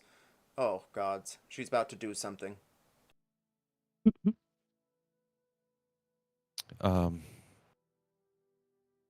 Yeah, I think at some point Corbin would have found a drink, and whether it is, I don't know, maybe someone's got it on them, maybe he even had it on him, maybe it's just on the boat, I don't know. And then he'll head back to his room, and he produces from like an inner pocket, he like pulls out a little piece of chalk and a bunch of dried flowers that he's been collecting in Bridge City. And he starts to put them in like a circle on a little space that he's cleared out in this room specifically for something like this. And kind of like adjusts his cuffs, straightens his back, and he's going to contact Other Plane and see who he can talk to. You hear a collective, ooh, shit, from the ley lines. Oh, boy. Okay, so I succeeded on that. I don't go crazy, which is good. Not yet. But for 1 minute, I cast this spell, and then it lasts for 1 minute. Yeah. Okay, so what are you asking exactly? Okay.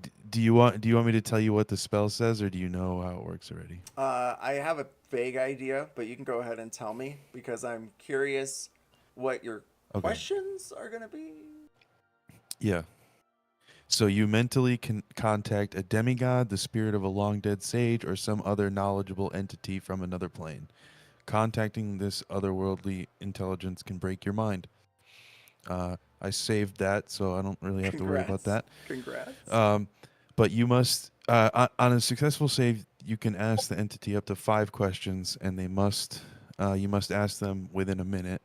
And the DM answers each question with one word. So like yes, maybe, no, irrelevant, never, or unclear. Which If the entity demigod do doesn't you know. choose? Well, I think he has one in mind, but I don't know if I get to pick. Roll Arcana then. I think. And you hear Rose Chappelle. I can never say her name right. Good luck in the background. I think that he probably wants to talk to Mina, if he can. I don't know if he thinks he can, but I think he hopes he can. We'll find out.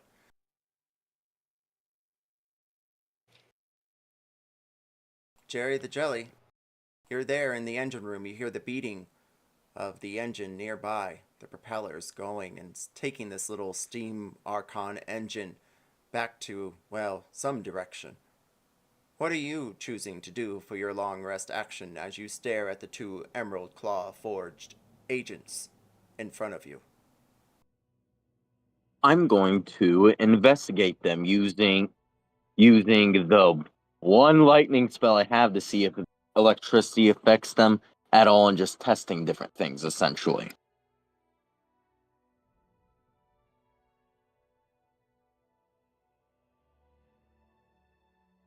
Roll medicine?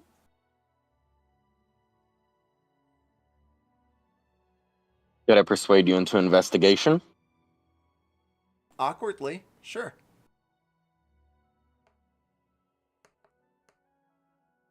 $28. Like the waltz of an Archon, but also that of an agent of the mechanics. Write down engineer on your character sheet, level 1. You put up a few baubles and turn a few cranks and connect, well, zip-zap, a small battery pack. And you electrify their toes as small jolts of lightning go up their hair like Uncle Fester. It seems to have no real major effect, though the voltage wasn't high at all. It was on low. Do you choose to turn up the voltage or go to one of your other tools? Tools. I'll turn up the voltage. Medium or high?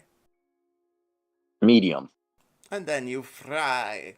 They tumble and trickle a bit, and none of them cry. How odd. You see snot fall out of the nose of one of them. It looks iridescent. The zip-zap turns off. You smell something familiar. Roll nature.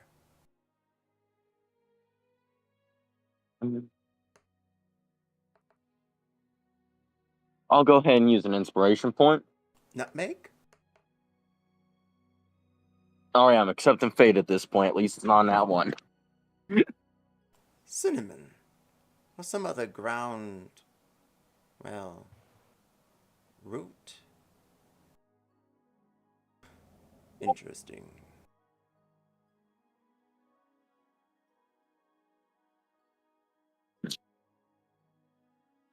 Engineer level 1 gives you the ability that when you're using one of your tools from here on in, after this long rest, you may re-roll once. Bum, bum, bum. Thank you. All right. Okay. Good job, Jerry. That was Yee-hoo! good.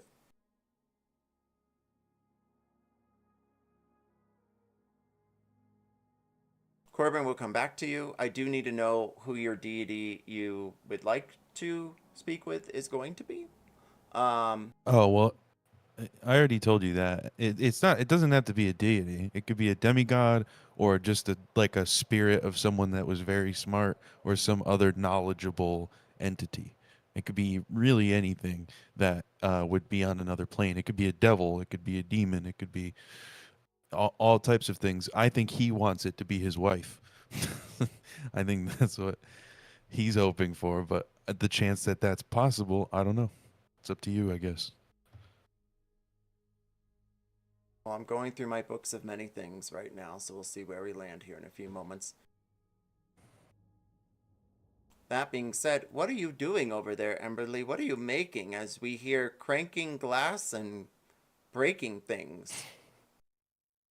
Thankfully, Thal and Neb chose to do your workshop. I am still looking. Okay.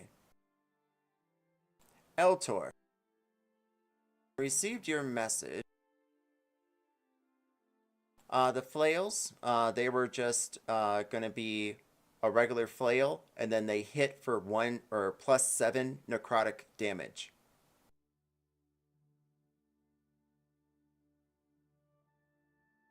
So whatever flail damage is, +7. You have to attune. The armor is +1 also. Leather, the same. It's emerald green. It's almost like they used chalk and bled it into the leather. As you pull open the actual letter that was on them, it reads again, Morgravian mongrels, Dagger's hilt, half pack.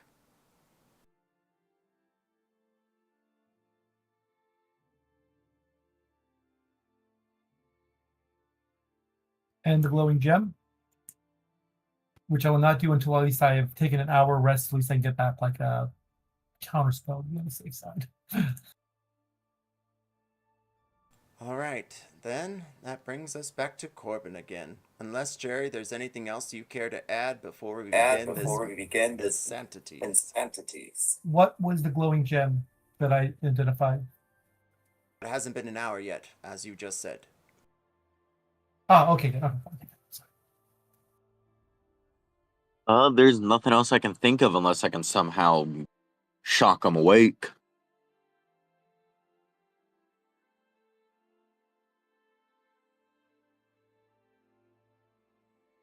Corbin, roll 1d6.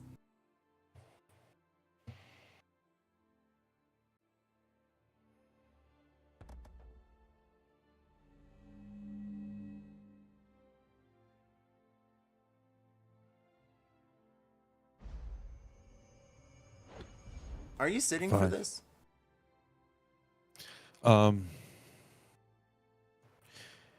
Yeah, I think he would probably sit.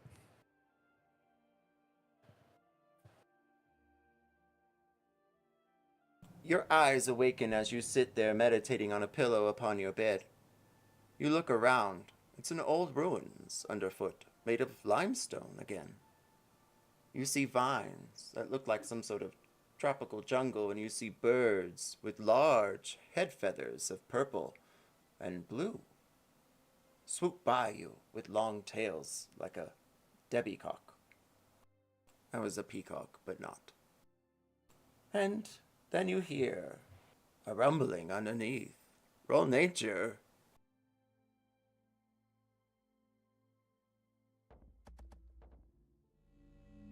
Nine. Roll a dex save. Oh, shit. 15. You're barefoot, though you thought you were wearing your boots. And then your toe. Oh, a small crab goes up with its tiny blue little finger hands and snaps at you. Roll 1d4.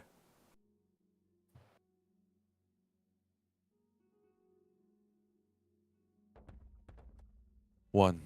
You all hear something break, like a snap, inside Corbin's room. And Corbin, you take 1 point of piercing crab damage. Ah.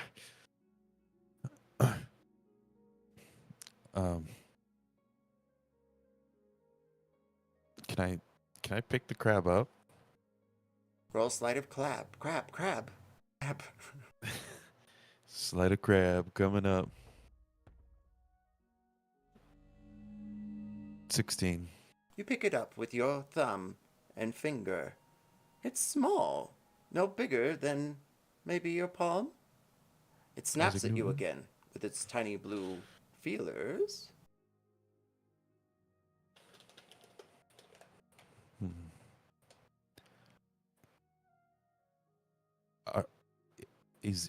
Are you... Did my spell make you? Roll persuasion. Oh, no.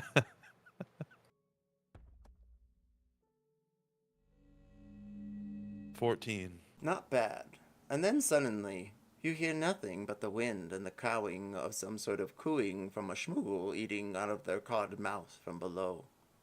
You're on a cliffside, and you see a waterfall way nearby. The sun is gleaming in your eyes, but from behind you as you hold the crab, you hear the cranking of stone sliding against each other. You turn and see a small hallway, but there's no light. Meanwhile, back at the ship, what are the rest of you doing?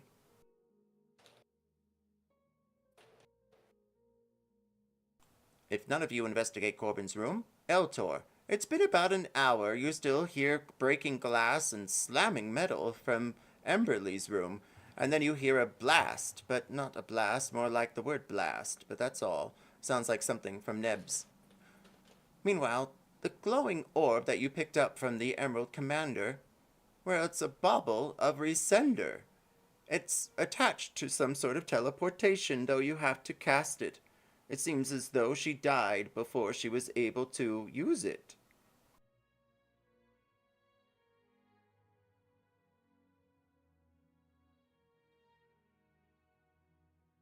All right, Corbin, back to you. What do you do?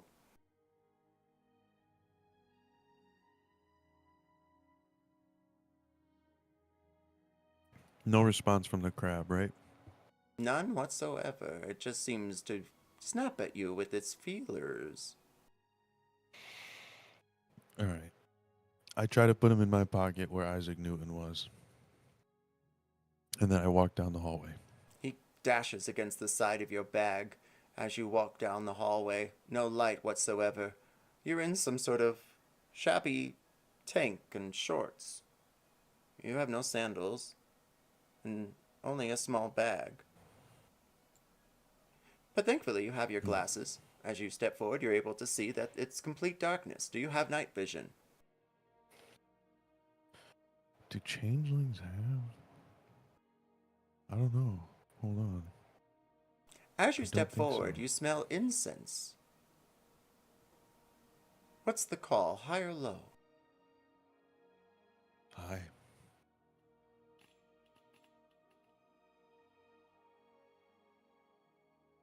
Cinnamon and coriander and real nature again.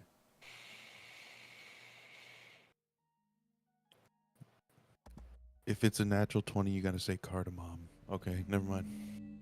And clove. I'll It take seems it. as though someone is casting some sort of summoning, but also a blessing at the same time.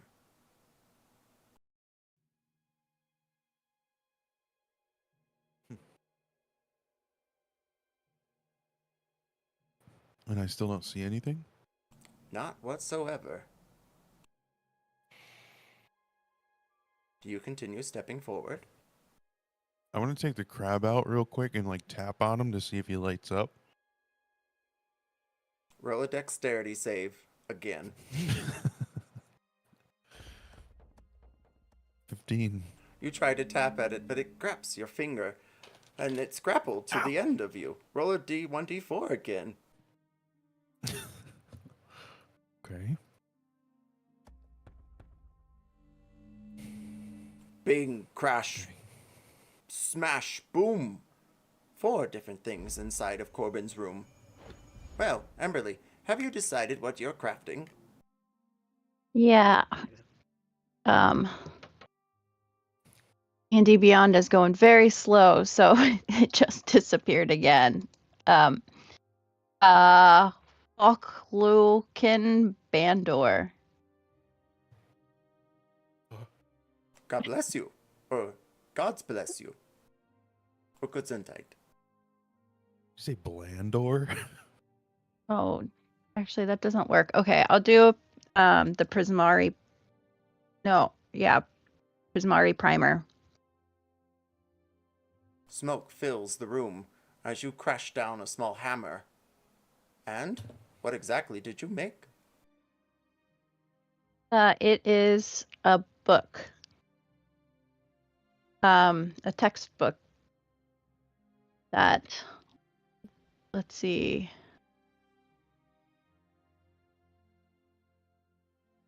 It lets you essentially get one spell from the sorcerer or bard spell lists.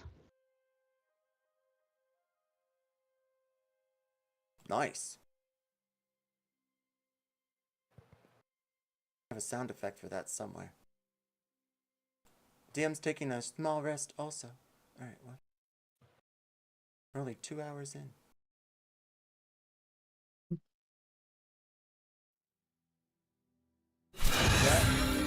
Ooh, yes, that was fabulous. Yes. This is all I had. That's pretty good too. Little column A, little column B. That's Emberly. Emberly, you succeed in making your prismatic bulber dasher booger dabber. That's what I said too. Bubble Dasher Booger Snatcher? Burger datum. Datum. The Prismati Primer. There you are. That's, I think.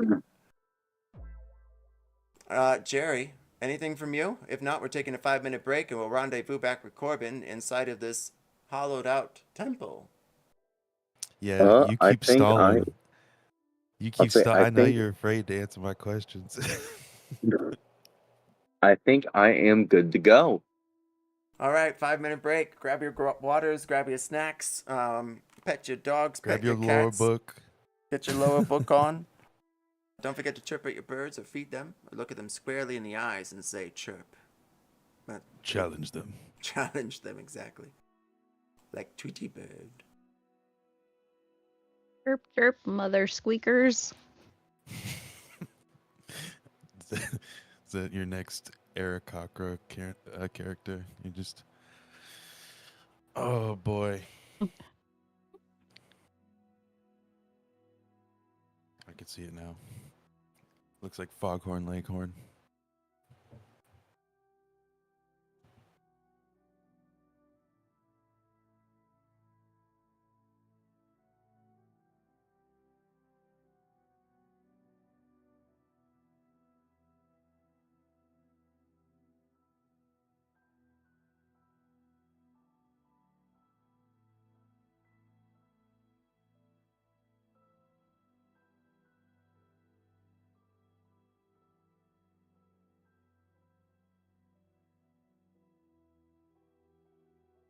All right, well, I'm back. Thanks, guys, for coming out tonight. I hope you're enjoying the session.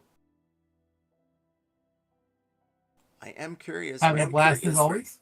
Awesome. I am curious where you guys are going to end up going. Like, is it Moonwatch or Sharn? Is it nowhere? Somewhere else? Somewhere else.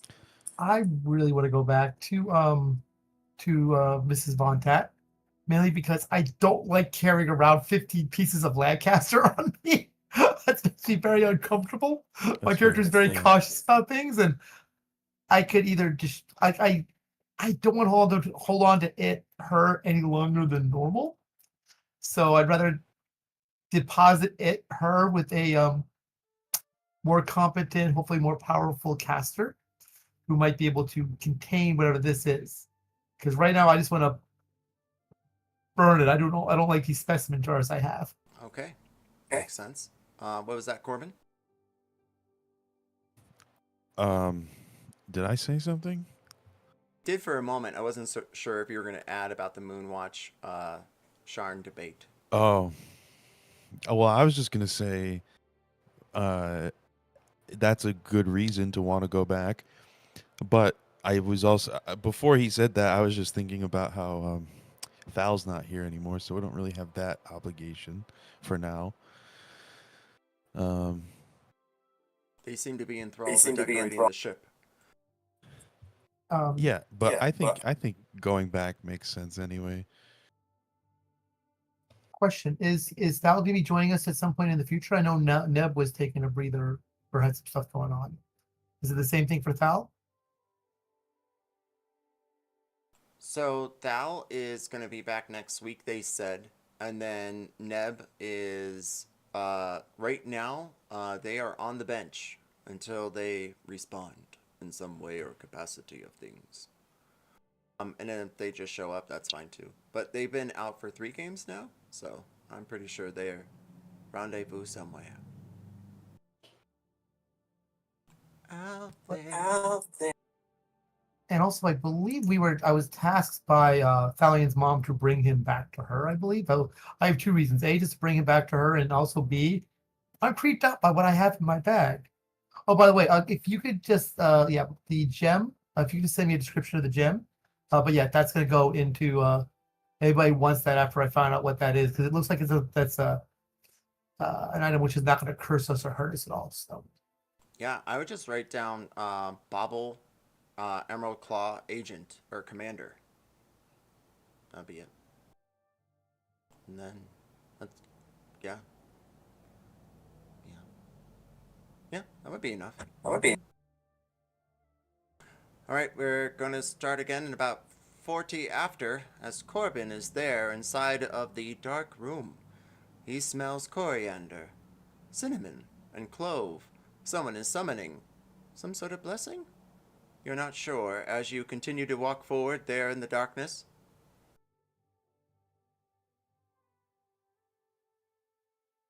Corbin. With my crab lighting the way.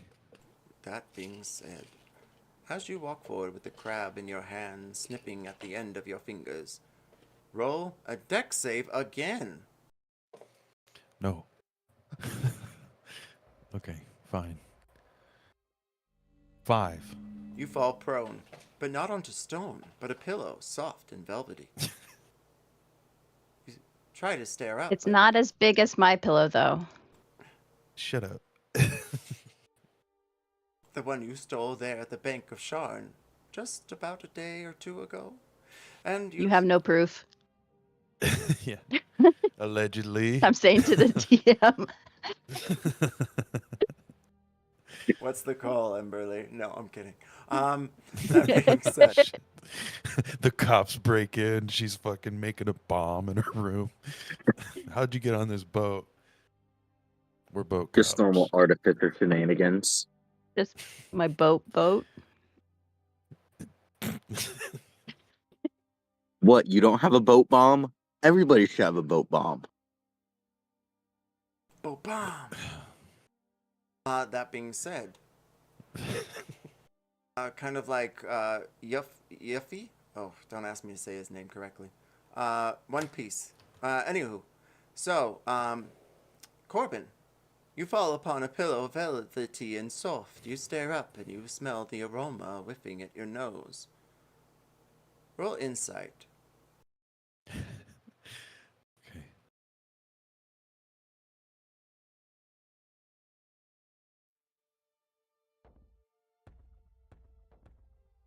$20.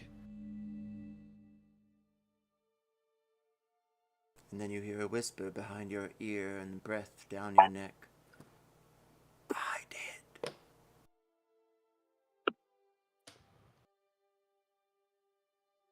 What?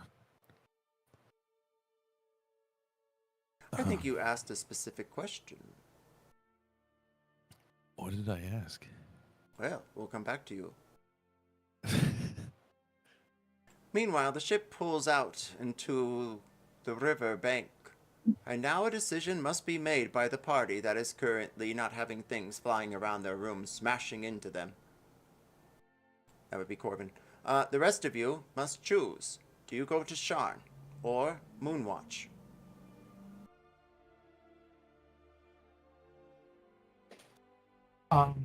Again, Eltran would prefer to go to I was like, do you want to do this in character or say it out of character? If we're meeting together. Everything is above board, so it's in character. So it's in character. Right. So have we decided where we'll be traveling to? And where is Mr. Ashfall? Good questions, all of them. and you just hear like in the background like ah, and a fucking something just breaks. Let me go get Mr. Ashfall real quick, Kate, if you don't mind. I'd like he probably should be. That way we can discuss where we're going next. And then we'll go over to Mr. Ashfall's door and knock on his door politely. And the voice I heard was just Eltorand.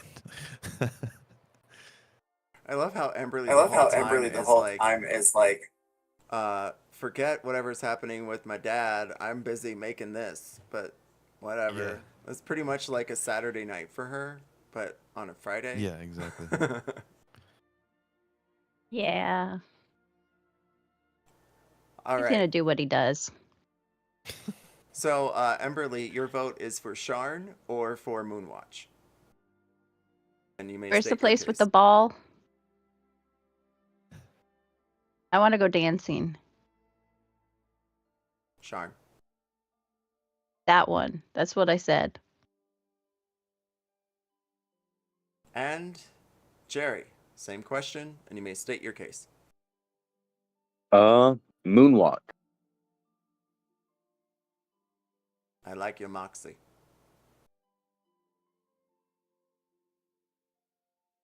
Corbin, back to you. What do you do? Yes. You can roll a wisdom I don't check remember to try to asking you a remember question. your question. Yeah. Sure, I will do that. I still get 4 though, unless the other ones have been answered in some way that I haven't noticed. Wisdom check or save? Yeah. Didn't you ask the crab if you were the one that summoned me? Or you're like the one I should be talking to or something? Oh, I said, did my spell make you? I think is what I said to the crab. Oh, okay. Then you heard I did. Yeah. So that was one. Oh, That was the answer so to the the question. voice I did. made the crab. Gotcha. Supposedly, yes. Okay. I think for a moment he thinks about asking more about the crab, but he does not. He contains himself, and the first question he says or asks is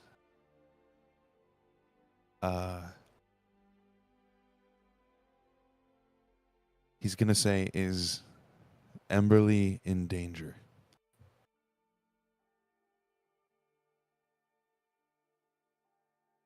You hear the voice come from before in front of you.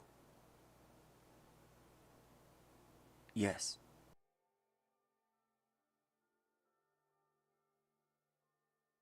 Ruh-roh. Ruh-roh, Reggie.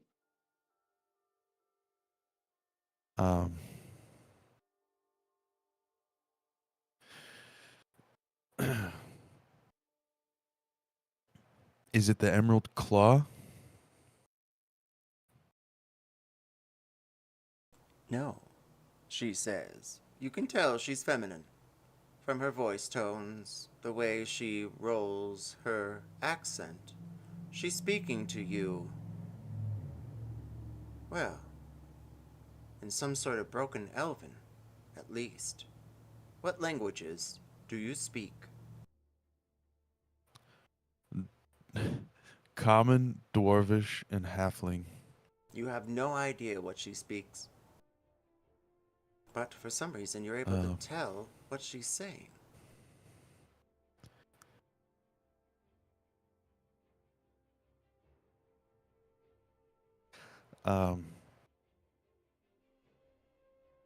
Then he so that's 3 out of 5 questions. 2 more. 2 more. 2 more.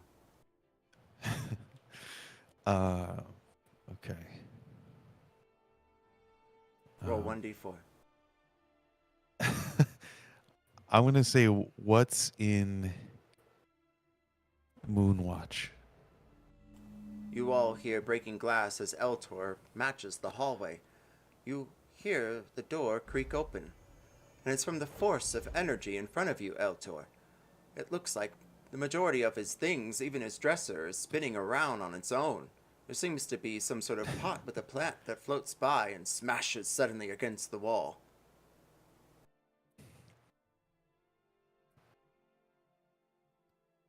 What state is Corbin in? He seems to be meditating, drooling from the side of his face. His head flinching every so moments. I will come and go to Miss to Emberly's door and knock on her door. Hi. Miss Ashfall, is it normal for your father to be surrounded by flying objects while he meditates? Oh yeah.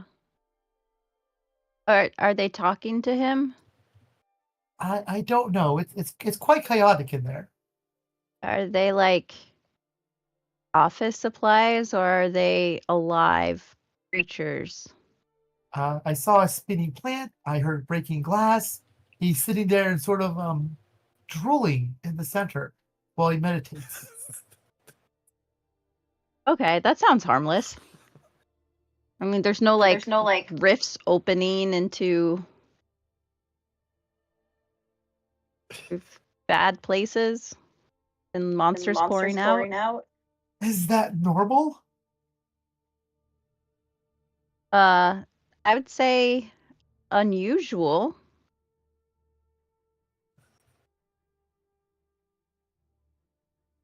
Should I try waking your father before we decide where we're going?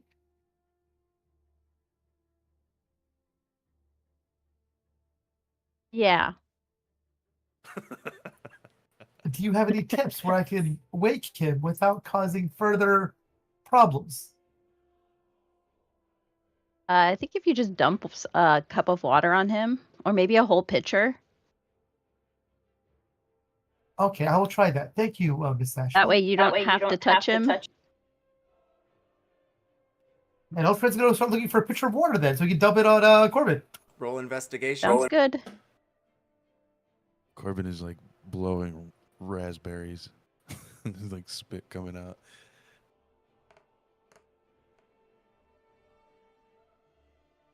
Don't think I can use the glasses to look for this.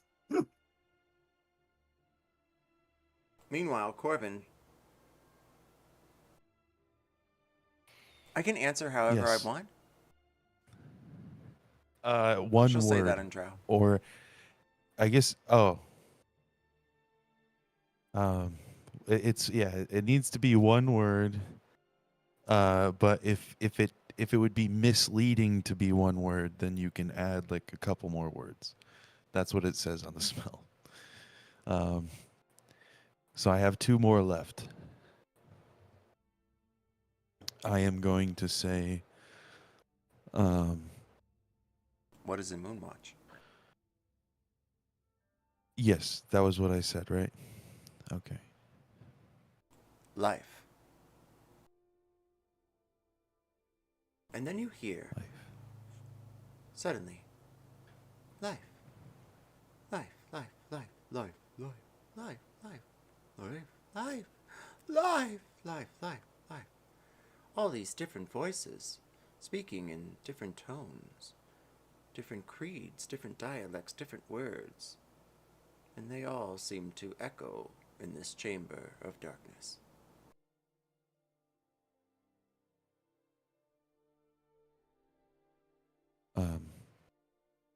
I think Corbin kind of starts to like weaken a little bit, kind of like lets his posture sag and gets quiet, and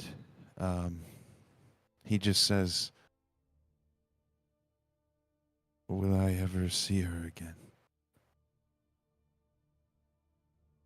Jerry, suddenly there's a bash at the door and you see Eltor. They grab a pitcher. Thankfully, it's already filled with water. Or something else.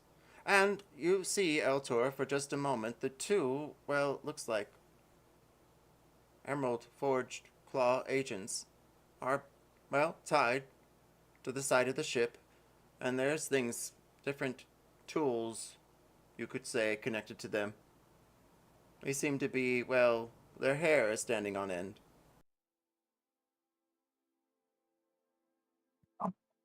Mr. Jelly, is everything okay out here?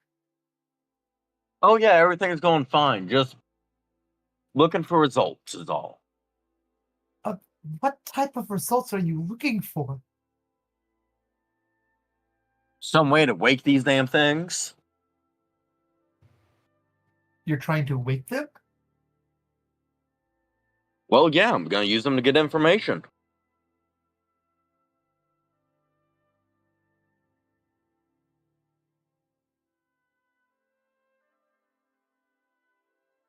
Okay. I'll be back, I think. You shut Alright, the door. don't bring any trouble with you. Okay. And then Eltron would just sort of like shake his head and just go back to Mr. Ashfall's room, Corbin's room. You shut the door behind you and you hear the zip zaps. A small light is just behind the door for some reason. You walk forward with your pitcher, filled with liquid. Corbin. For just a moment, all of the echoing goes completely silent. You're there alone in the darkness. Her accent is so thick, you can almost remember it. And then, perhaps. On your character sheet, write down new language, Drow. You are suddenly whisked away back into your room as a pitcher of water or liquid hits you, and everything inside of your room smashes all around. The dresser turns to wood piles next to you, and your clothes are dashed everywhere. Oh, another pitcher, it looks like a wash basin, smashes next to you. And you see Eltor, well, with an empty pitcher of sorts, standing there in the doorway.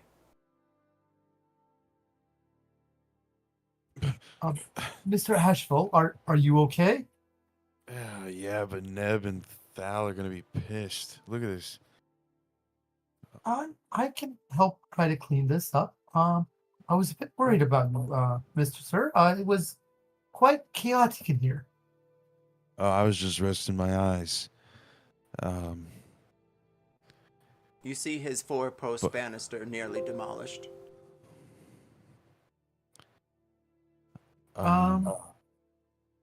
Yeah, so thanks for the drink, but I think I'm gonna dry myself up and then get to bed.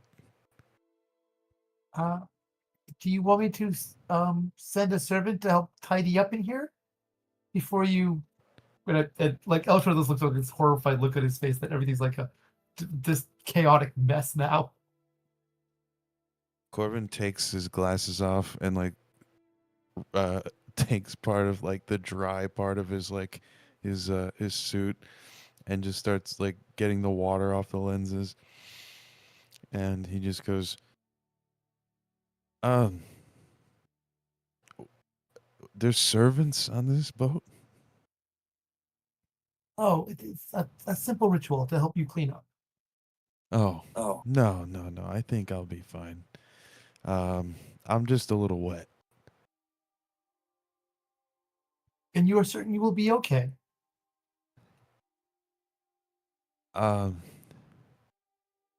Yeah. Okay.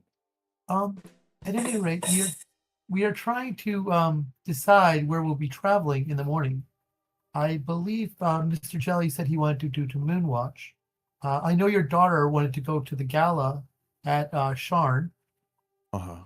Personally, I feel quite uncomfortable carrying around the pieces of Lancaster, and was hoping to deposit them with Mr. Von Stett's mother. Was why I was hoping to go back to Sharn as well. But of course, what did you wish to do? He kind of like he reaches into his pocket where he put the crab to see if the crab is still there.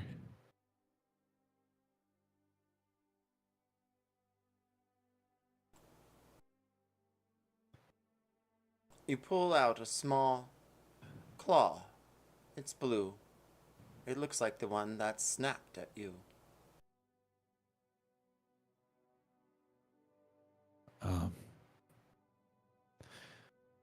Let's go to Sharn. Why not? You know, Moonwatch can wait.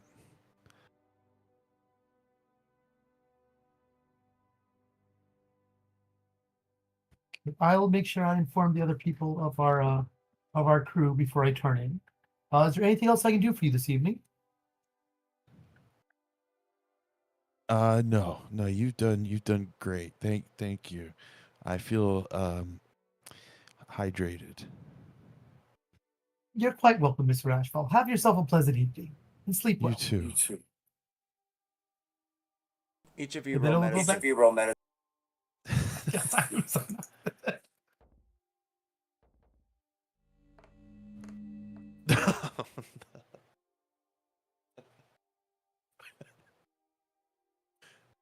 He just threw the whole glass at me.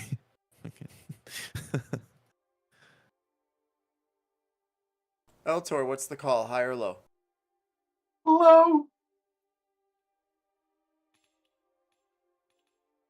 Eltor, you can tell that whatever you sprayed onto your companion, well, it may have changed their mind. Whatever it was perhaps could have been enchanted. You do notice that the translucentness of the liquid that has covered poor Corbin from head to toe has splashed on him like some sort of eerie ectoplasm. Oh, Mr. Ashfall, can you hold a moment, please? I just need to take a look. Something looks a little bit off with you, if you don't mind. Sure, yeah. And then I will cast Detect Magic using one of my couple spells last time I watched. Eltor, high or low? Or what's the call? Or what's the Hello. call?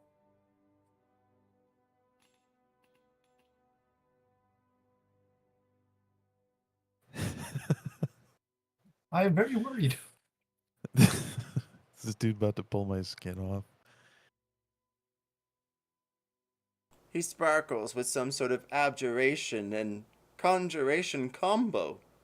It's purple and blue and sapphire too. What's the call one more time? I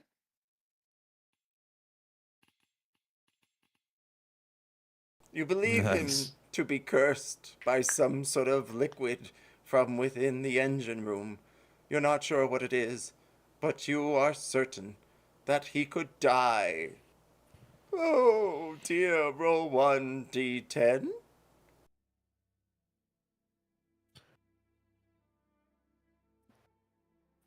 What is he doing this whole time? Like, what, I want to know, like, what?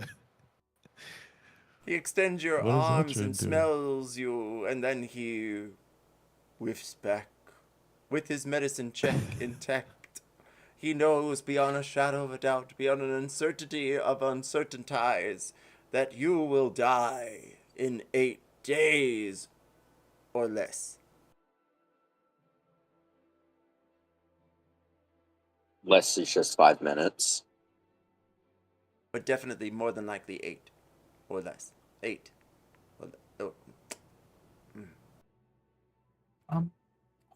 hold still, Mr. Ashfall. There is you have a small problem. Give me one moment here. Please don't move. Did you just sniff me? Yes. I think you are afflicted with something, sir. Give me one moment, please. Do I smell that bad? You smell like you always do after some sort of meditative ritual where you're, gooing on yourself. And then I will cast Dispel Magic on him at 5th level, using my 1 5th level slot I got back for the hour rest that I had. And with that, the congealed monstrosity upon him fades away. He has no specific detect magics, or the curse. Yes, the curse you believe is lifted. He will live, he will survive, he will learn to love again. Okay, And then I'll basically dust my hands off, like, oh no, everything's fine, Mr. Ashfall, everything's fine. Absolutely nothing to worry about whatsoever. I will now go check in with your daughter and Mr. Jelly, and then I will be turning in for the evening. Okay. All right. Thanks, Doc. Have a good night. And you as well, Mr. Ashfall. Now, Corbin, with your 13, you know it was blood. Blood from those changeling monstrosity type things in the engine room. Did you just say changeling monstrosities? Oh, yes.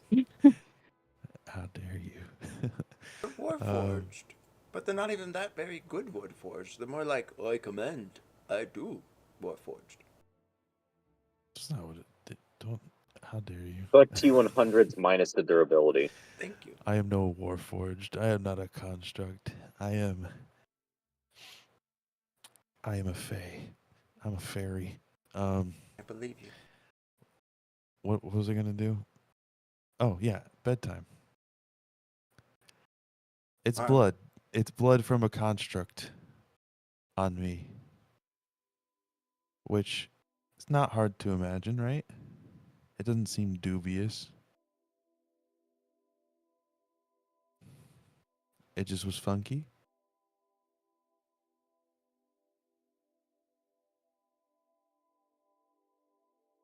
Okay. That being said,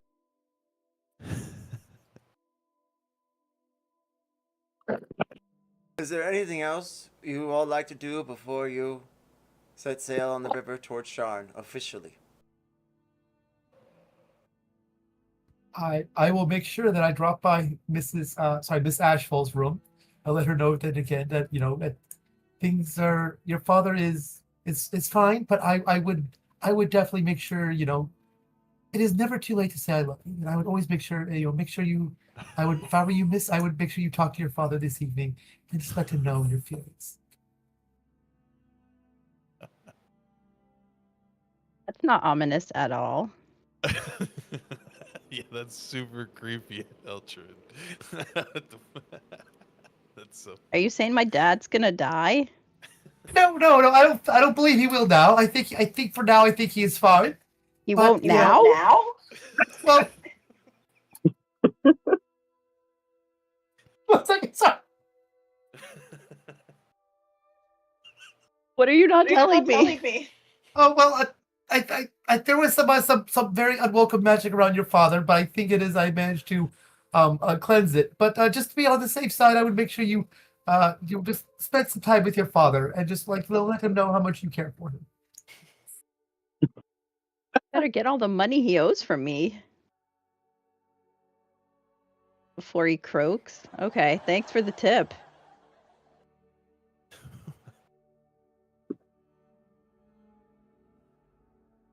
At least now you won't have to worry about finding out about the money from the vault.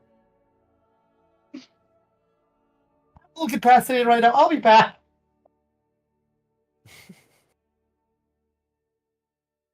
And with that, you all settle in for a long night's rest.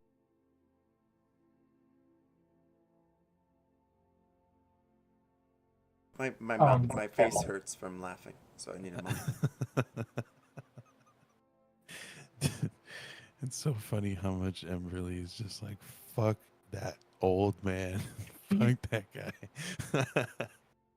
It's all a mask. She's crying on the inside. Yeah. Yeah, I love how Eltrin just always makes it super awkward. It's so funny. I couldn't talk to people. He really isn't. Imagine someone coming to your bedroom and just being like, you should tell your dad you love him. And then you're like, what? And he's like, well, you never know what can happen. Sounds like you're like threatening Corbin. That doesn't sound threatening. It sounds ominous as F. Like, it sounds like he knows about a hit that was put on him. Yeah, he's like, you better, you don't know what's gonna happen to your dad later. And also Eltrin will actually try to keep an eye on you, like a mothering eye, on you for the trip, just to make sure you're okay. And he will cast Detect Magic quite a few times, looking at you to be on the safe side. On me or Corbin? Oh no, Corbin. I'm worried about Corbin. Corbin's gonna die. Okay. Okay, so I think Corbin's gonna die. So I gotta keep Corbin alive. So I gotta keep an eye on it. And I'm not a healer either, so I don't have healing magic. So I'm not really worried either, as well.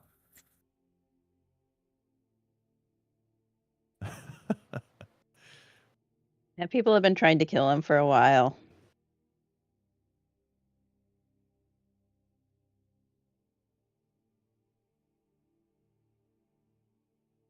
All right, I'm trying to load a map, so it's going to be a few more moments. I'm having some moments typing. There we are. That was hysterical. I needed a moment. Actually, now I feel like I have to, do a thing. So I'm going to be right back. I'm going to grab more water. Why don't you do the same? We'll come back at 15 after, and we will return to Sharn. Well, some of us will. What? Someone sounds like they're not going to make it to Sharn. You should tell someone you love them. And make sure you Jerry, ask. I love you. and, Love you all too. and make sure you ask what the ominous liquid in the bucket is before you throw it on somebody. Remember that too. I thought it was water. No one told me otherwise. I thought it was water. I didn't even realize that you grabbed the bucket out of there.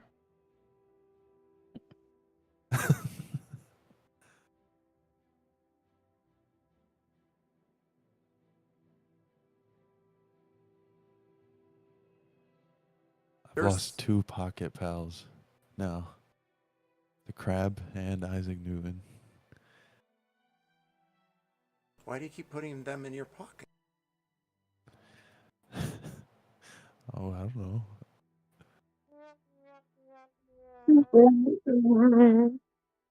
First one survived okay.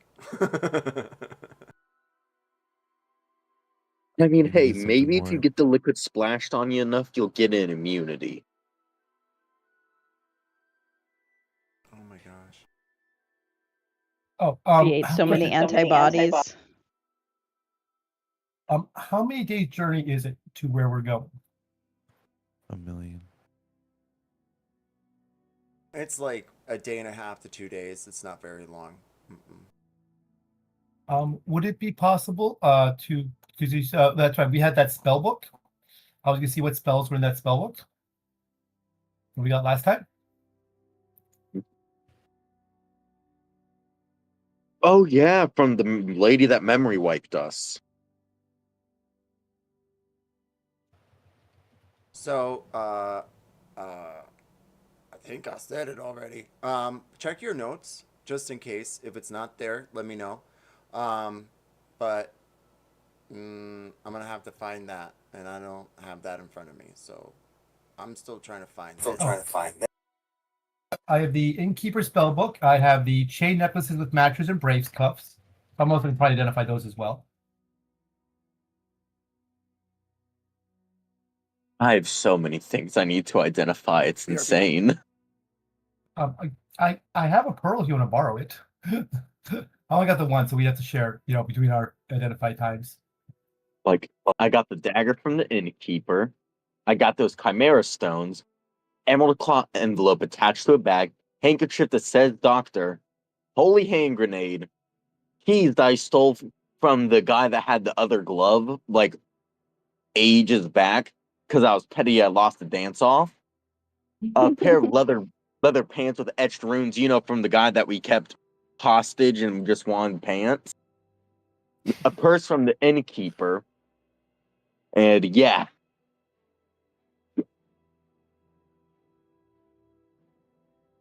Fine, at least 3 of them are things I can just throw and see what happens. I will happily identify anything for you need me to identify.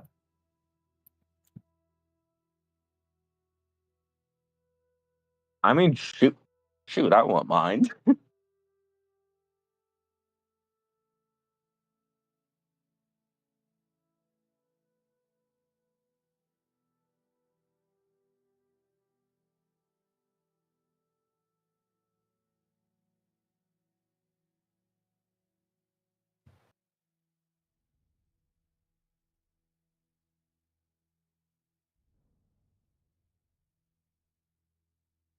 How many times can I cast? Okay, it duplicated, I guess. Okay.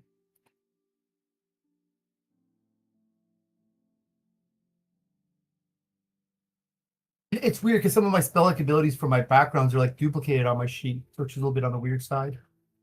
I guess because it was added to the spell book as well, which is a little on the weird side. Because like I have my lineage spell for Misty Step, and then I have Misty Step as memorized, and I have my Misty Step for my background once per day, and then I Misty Step otherwise. That's minor illusion for me. Except for I at least only have 2 of them. The one that I get from my my illusionist subclass, which is why I can cast it as a bonus action and with the light and as an image and sound at the same time. And then I also get one from being a Shimmerskin Sindarin. Oh, that's right. Also, for us actually, does either you or Corbin have enhanced ability? The spell? I don't think I do. I realized it's I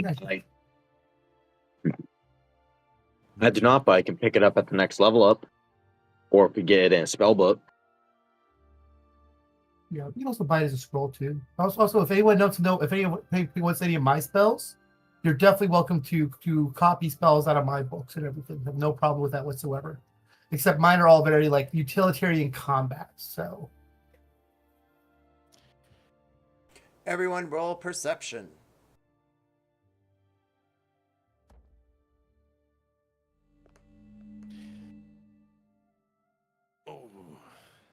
Jerry goes blind.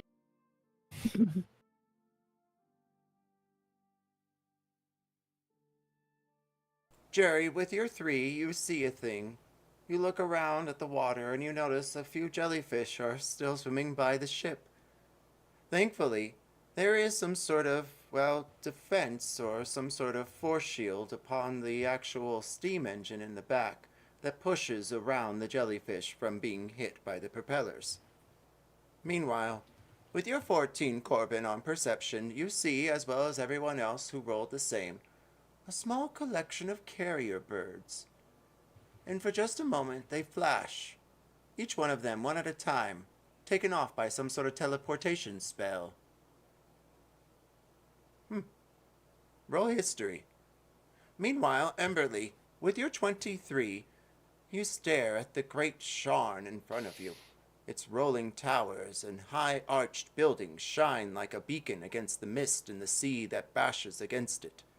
The sun is rising, but the moon can still be seen just to the side of it, as well as the 3rd moon begins to rise off the horizon, a crescent blue. Eltor, with your 19, you see, the Sharn towers and such as they lead up into the large cloud district above. But then you notice, there seems to be an explosion in the lower Menthis, near the docks, the same place you're heading. Emberly, you notice the same. Quite odd. Maybe Sharn is finally falling apart. Or perhaps it's just another robbery, thanks to the Drake gang. And Corbin, with your 20 on history, you know that those birds must be attached to someone who's willing to pay quite a handsome price. And then you realize it might be Yeneth sending out invitations for the gala in 3 days.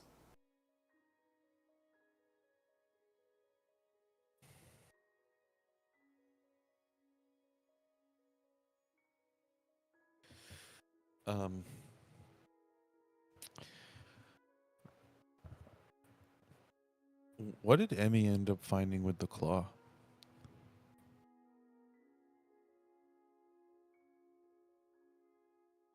Emmy? I don't remember exactly. It's like a demi-plane. Oh, really? Interesting. So we could theoretically we could go in there.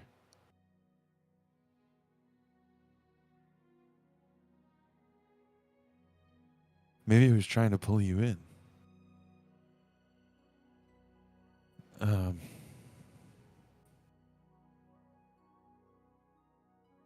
Do you still have it? Yeah. Do you mind if I take it?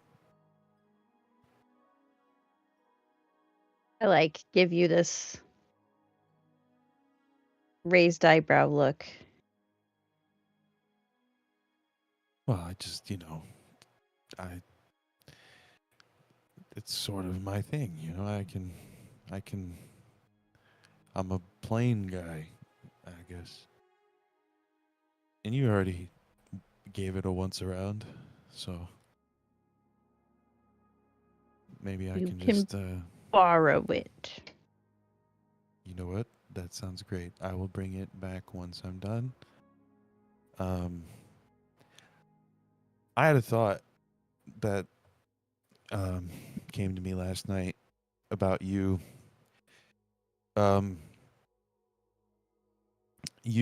When Lancaster banished you, you told me what you saw there.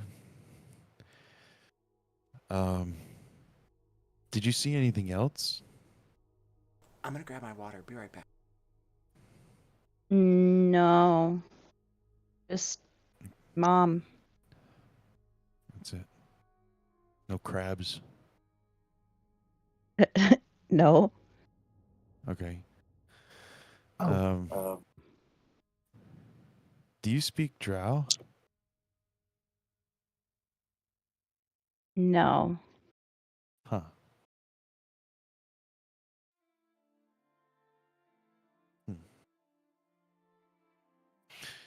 You can banish people, right? Have you ever banished someone? No. No? I've done it before. If they're not from where you are, then they go back home. Mm-hmm. I don't know. Do you think you went back home?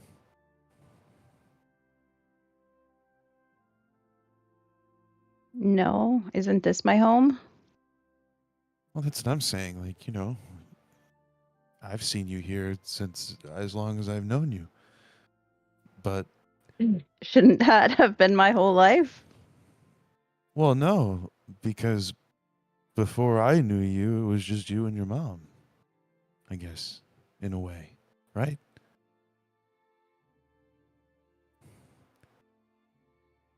You all got hit by that forgetful spell quite hard the other evening. I guess it's the residual effects of being so close to a demiplane, perhaps. With this newfound information to all the instructors, you may roll Arcana for further information. I will also make sure that everybody knows to not put this into a bag of holding or anything like that, because there is a chance of danger when that happens. So just avoid it.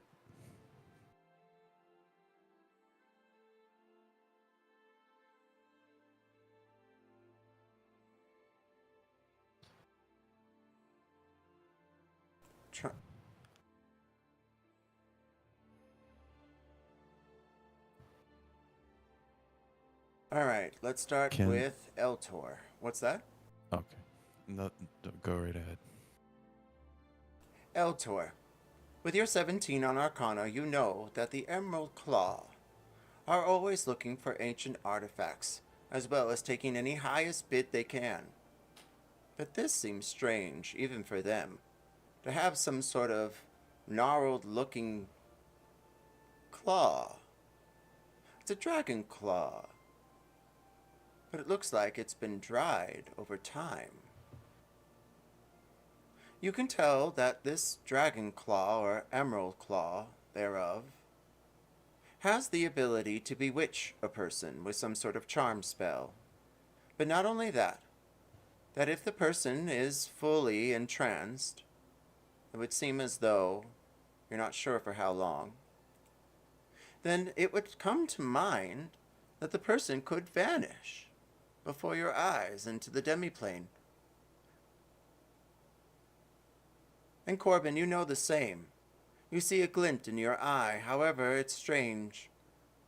This magical item gives off no glimmer of light against the sun that seems to be gleaming overhead. It's about mid-afternoon or so, just as you pull into harbor. You see what looks like city watchmen rolling out tape around. And the emerald claw that's laying on top of a piece of scrap dress from Emberley the night before. Well, it's activated, that's for sure. And if you were to fall into trance, roll 1d4.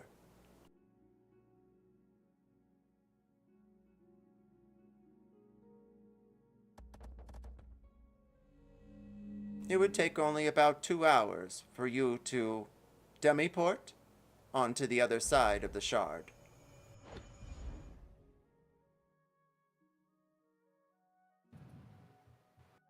So I figure out a way inside there. Oh, well, yes, you know the time frame. Once you fall into the trance, it takes about 2 hours. And then you go inside. Wherever inside may be. Yes, into the demiplane. Yes. Right? Or no? Yeah, okay. Gotcha. Now, Emberley, as you stare at this claw, you know the same as everyone else, and about 2 hours roughly before you trans out, you remember you had some sort of memory. Wisdom check, please. Wisdom is this one. 13. You remember your mother had some sort of mirror. It was all the rage in Kyrie. You would use them to teleport from one place to another. And you notice the same green that is on this emerald is the same that your mother had in that mirror. What's strange is that emerald never seemed to glimmer on the light either, enchanted by the teleportation or the ability thereof within. Beyond a shadow of a doubt, if you're able to disturb the teleportation of this thing, you could break the demiplane completely. And whatever may be on the other side of it could come rushing out. However, it does look like it is protected.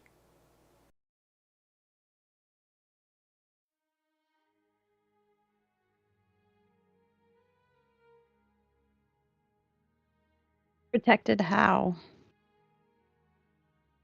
Protected by some sort of, well, barrier.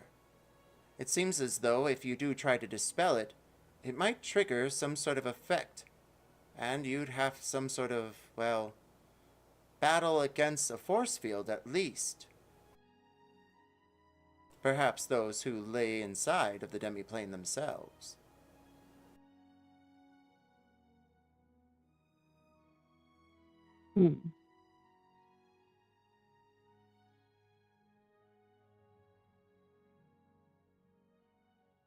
Well, you pull up to dock. There in Sharn, you hear sailors griping at each other. The ship whirls down to a halt, and you finally don't feel the vibrations from the steam engine anymore, though you do feel the rifting of the waves against the ship as the anchor is pulled into the rocks below. Well, dear instructors, you're now here at Sharn. What do you do? Or do you have any questions about what you were doing before you left for Bridge City? Real quick, I would have, how many day travel was this? About a day and a half. Oh, no. Probably like a day. We'll say a day. Okay. 2 days to the ball. 2 days to the ball. Corbin, would you let me copy one of your spells into my spellbook? Sure. Yeah. What are you looking for? Well, I'm not sure. I do like the silvery barb spell you have. That seems very, very interesting and very useful. Adam did not realize that we could use that spell. Most people ban the spell. It's a good one. You see he kind of he takes this clockwork bird out and he plucks a feather from it and he kind of like flicks it over to you, and it kind of like positions in front of you like a quill ready to write.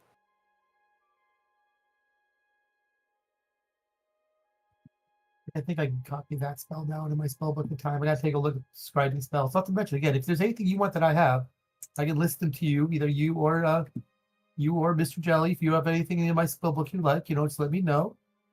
Even though I think after the electrocuting of the poor Warforged hive mind thingies, Eltarin is probably also sort of a bit wary of Mr. Jelly. And also, again, the trip he's probably been keeping a very close eye on Mr. Ashfall as well. Because you're gonna die.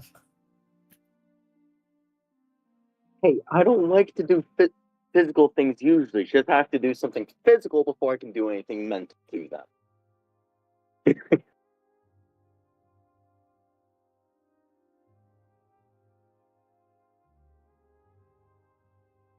All right. Well, if no one's going to stop at any shops, taverns, bars, or look up Quinn, then I think we're off to Sharn, and wherever you choose to go, maybe Morgrave University. Am I wrong? If nobody wants them, I do have some other items I would like to sell at a shop, and then split the money amongst us. Or because I have a bunch of +1 armors, I have 3 plus those flails. I have 2 of the emerald daggers, so I was probably gonna sell one of the emerald daggers. Unless somebody wants any of those items in particular. Okay, so I would say let's have you put the list in Discord, in the chat, either any of them, and then I will figure out the monies and post it once I have it. Say, I need to buy a set of thieves' tools. You see a few merchants there at the harbor. They're selling trinkets and things, as well as taking good loot from sailors as they walk by with their bags and crates. You're able to make any sort of barter. If you so choose, you must roll a persuasion or 2, and list what it is that you are purchasing, and or not. If you are ready to move forward, say aye. Until then, a small shop you will walk by.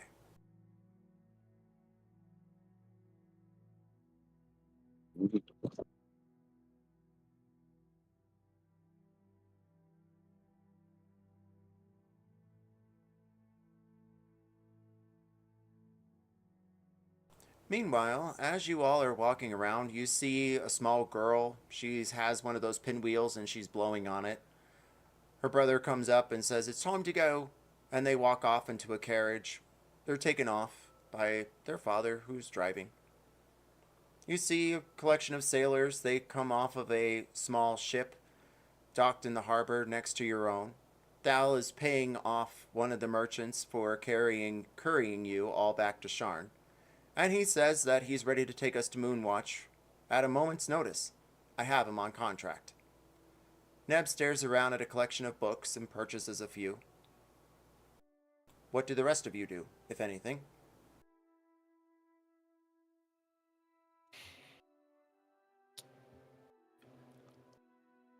I'm just going to see if I can purchase a set of thieves' tools. Mark it on your character sheet and retract or subtract the gold. Alrighty then. I don't think I need to purchase anything in particular. I'm more so curious about going back to my room and seeing if anything's been messed with. I think I would accompany Emberly.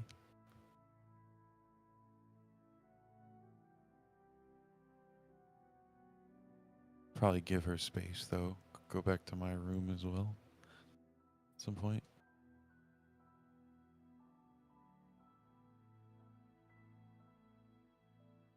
Oh, what was the chains that I researched as well? The chain thingies? I believe they were enchanted +1. Okay, so not because I'm not sure what the whole. It was a. Let me just go back to that real quick.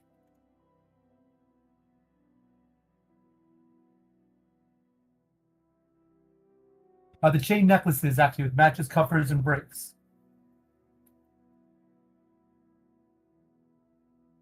It's what's in my my notebook. The chain necklaces with matches, bracers, and cuffs.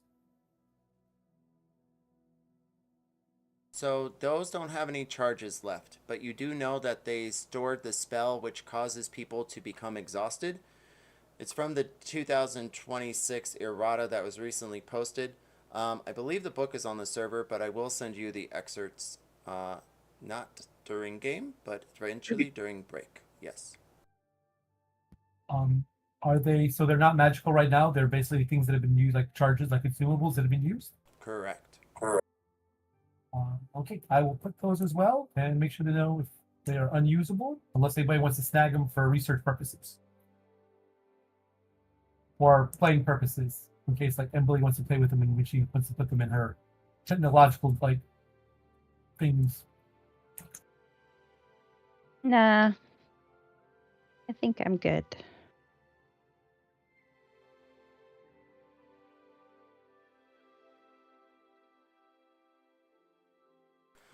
Corbin and Emberly, you move off into your separate rooms. Jerry, the Jelly, you guys notice as you walk in, there isn't anyone around. The gardens seem to be tended to. Everything seems to be clean. Usually there's violin playing from Lancaster, but it isn't today. And, well, it almost looks empty as you walk around. I wonder why there's no violin.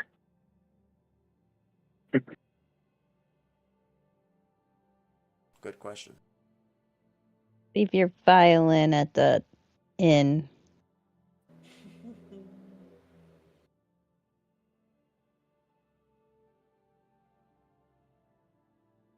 Just so we can spy everybody better, I'm going to put color rings around your character.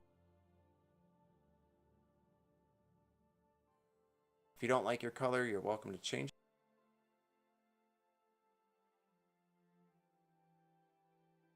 I'm gonna pull out my flute and start playing it just so there's at least some music going on.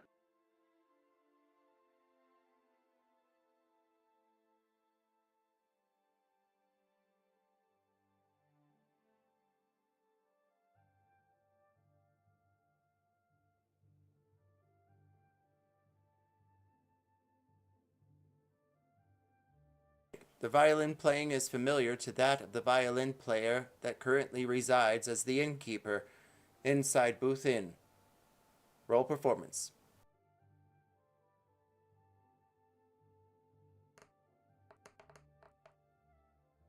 Point two. With your 22 on performance, it echoes through. Each hall is resound with the sound of your violin playing. And for some reason... It's a flute, not a violin. Oh, flute? I'm sorry, I missed that. With your flute playing, it is reminiscent of the violin that used to sound, but not as charming as the sound of your pipes going through your flute.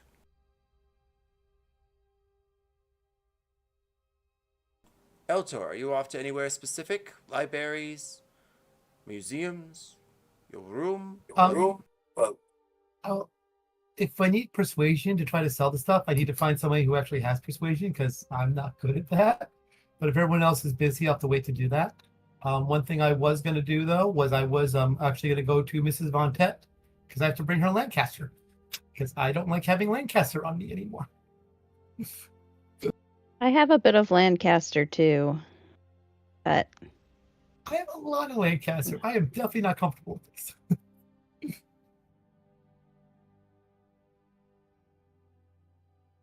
I mean, hey, if everybody has one piece of Lancaster on them, then we could find each other a lot easier by seeing where it naturally pulls to.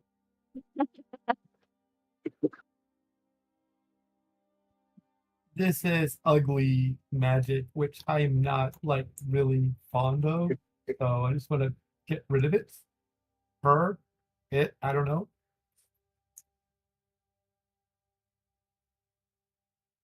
I mean, if anybody wants to come with me, I'll wait till anyone wants to come with me for that. If you have something we want to do together, I'll wait for everyone else. Like I said, I just want to get rid of it as soon as possible. you should go ahead. Put your mind at ease.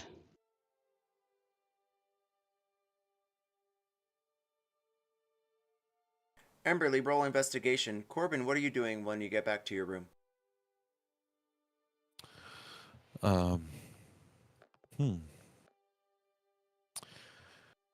I guess I will have a look around. See if anything's changed. And maybe I guess clean myself up a little bit.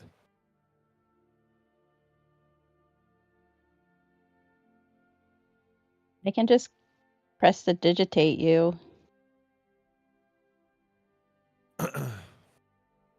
Oh yeah, I forget about that. All right, well I'm gonna check out my room, but I'll be right back. Roll investigation when you get back. Emberly, you spy around your room. You notice nothing out of tune. Everything looks the same as before. Even your dresses are still on the floor. I have it in my notes that I always sleep in my clothes. So Mayhen's room was next door to mine. Can I look in there too and see if it's different than when we last investigated it?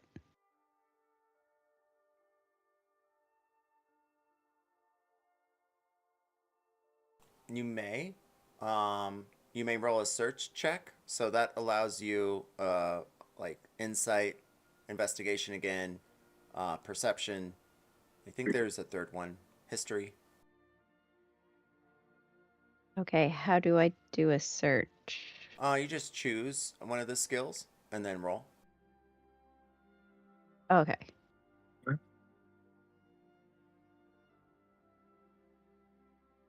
Corbin, with your investigation of 33, you find something odd. There's a book out of place on your shelf.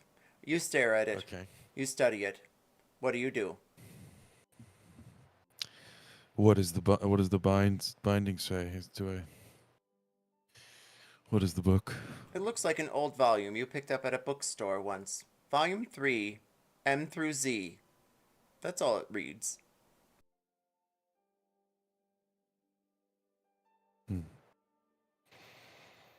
Seems like a weird place to have a volume 3. Well, it is, because it's right next to your alchemy and then astrology books. Why would you put M through Z in A? I mean, who are you? Or who are them? Or they? He reaches towards the book saying, "Who are them?" And then tries to pick it up.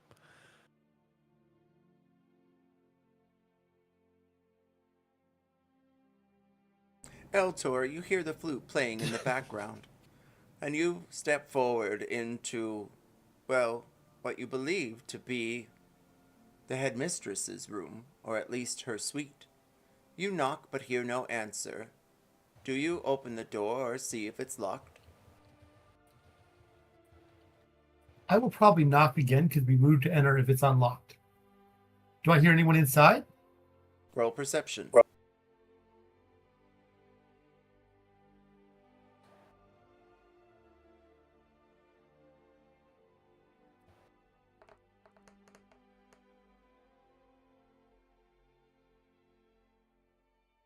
You look at the lock and notice there's a bolt on top, and it is not well drawn. So for all intents and purposes, it looks as though the door is, well, not ajar, but it is unlocked.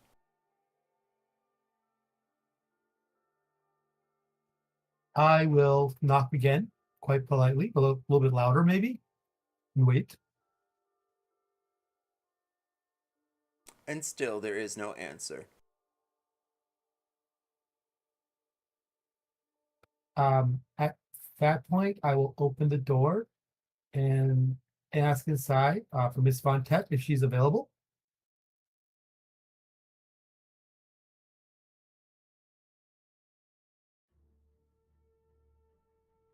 Meanwhile, Jerry, what are you doing? Shoot.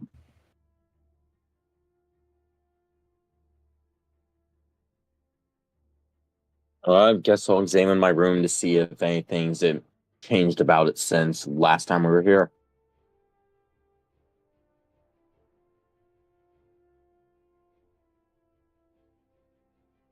Roll investigation.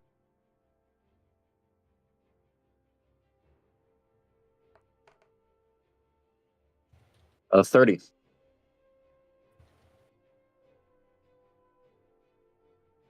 Well, since we only have so many maps, Jerry, you're technically there in your room.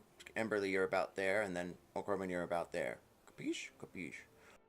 Jerry. Capiche. Well, you're looking at your different trophies, toys, tools there on your shelf, and you notice one is turned to the left. You usually place all of your tools placing in the origin of which that you have purchased and or created them. And for some reason that's pointed to the south instead of the north, which is where you did it in the mountains of the ice caves. But that's nonetheless, you turn it a bit and find a small note. Corbin, as you pull back the book, a note is shoved into the pages. I'd like to read the note. Wait. Is Jerry in here with me? No, as or I do we stated, both find notes? Yeah, you're both finding notes at the same time, but in your separate rooms. Oh, got you. My I'd bad. like to think I live with Jerry. Yeah, you're bunking with Jerry. It's like I Dream of Jeannie. That's adorable. I Dream of Jerry. Amazing. I just forgot everything that existed other than that. Oh man, yeah. I think he would kind of tease it out a little bit, though. You know, he'd grab the note and say like, "Who are them again?" Like kind of just making himself laugh alone in his room. And we'll yell through the walls, "We can hear that." He doesn't hear it. His ears are going.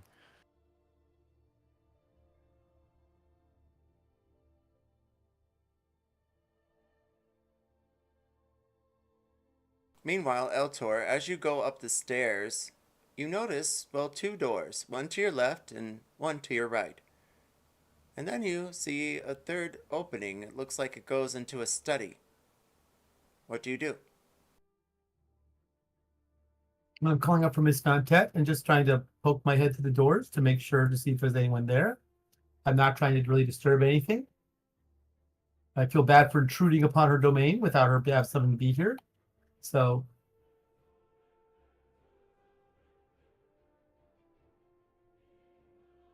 Roll stealth or perception.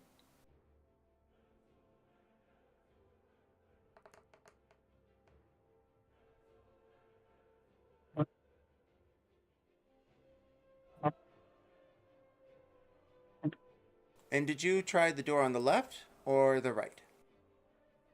we'll choose the door on the left. As you pull back the door on the left, you see what looks like to be, well, yes, it's a small eating area or dinette. BTW, I'm doing this by memory because I'm having difficulty locating the map, but I think I might have found it.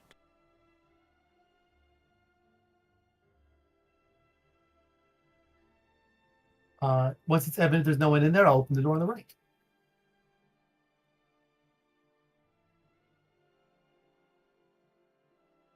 And there, I believe, you do find the bedroom, where she seems to be sleeping. She has large muffs around her ears, as well as her eyes are covered with some sort of sheet she has tied. And there is a large basin of ice next to her, as well as what looks like a glass of milk, half drank. The rest of the room looks like some sort of small office or study, and there is a collection of books and ledgers, and what looks like records for Morgrave University. She doesn't notice you. She's completely zoned out from the world.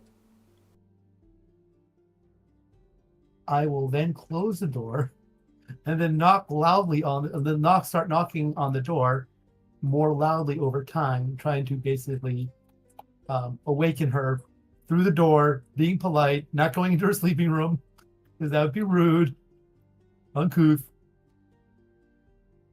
definitely not proper.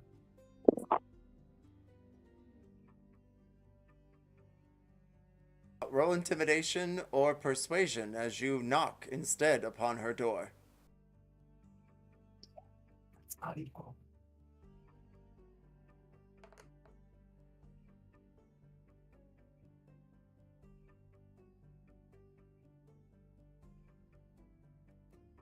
She snorts a bit and then returns back to her sleep.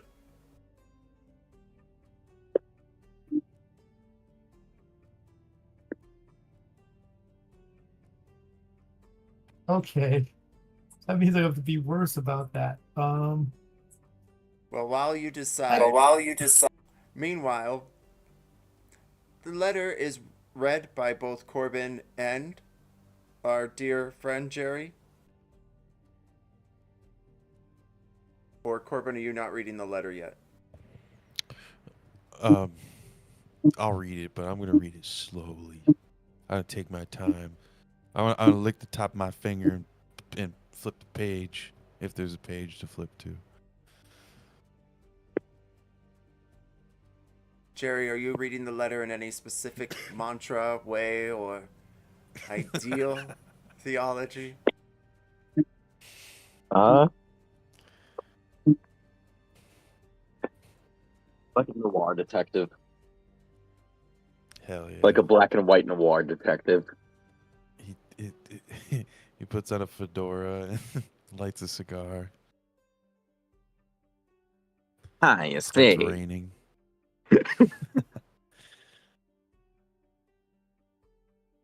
Who left me this letter?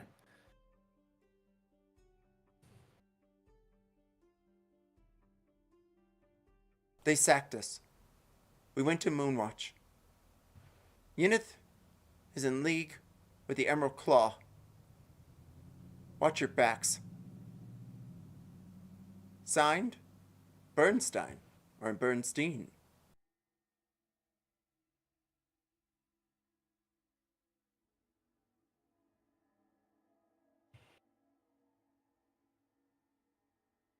Knew it. That bitch. I eat the note. I'm going to cast Clue. Two very different approaches. So when you cast a spell, all footprints and fingerprints within a 30-foot emanation originating from you become highlighted and glow faintly for the duration. When you cast a spell, choose any point in time up to 10 days ago.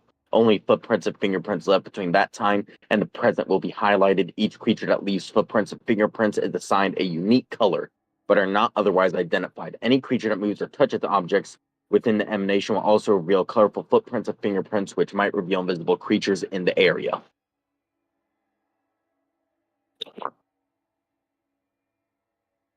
As you do, you see a thing or two, a wisp and a shadow of a man. He's placing the note and moving and tilting what looks like to be your, well, sonic vibrator, ever so slightly to the south. Roll perception. He turns his face towards you as he tries to line it through the window.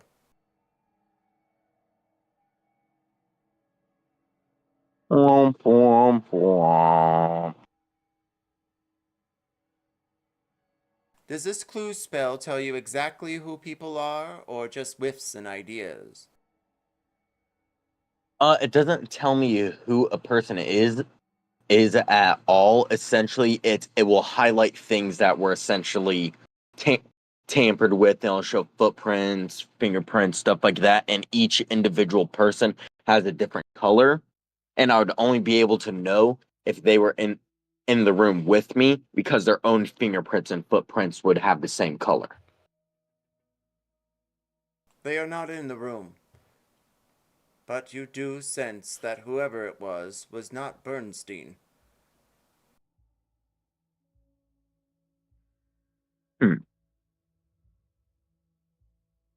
And just then, your mirror tilts just a bit. Roll investigation.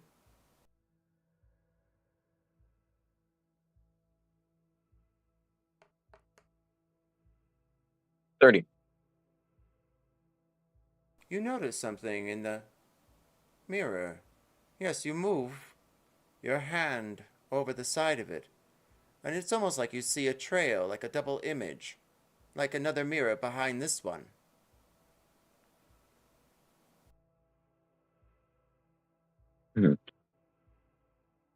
All right. So like a two-way mirror, essentially. Eltor, as you stand there by the door, what have you decided to do to wake poor, defenseless, not Lancaster, but Yinith?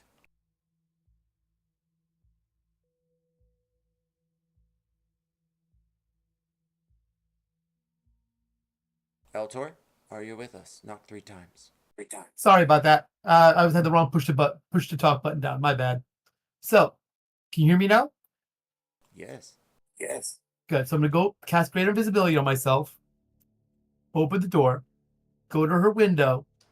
Open her window. Put Hedwig on the window. Okay.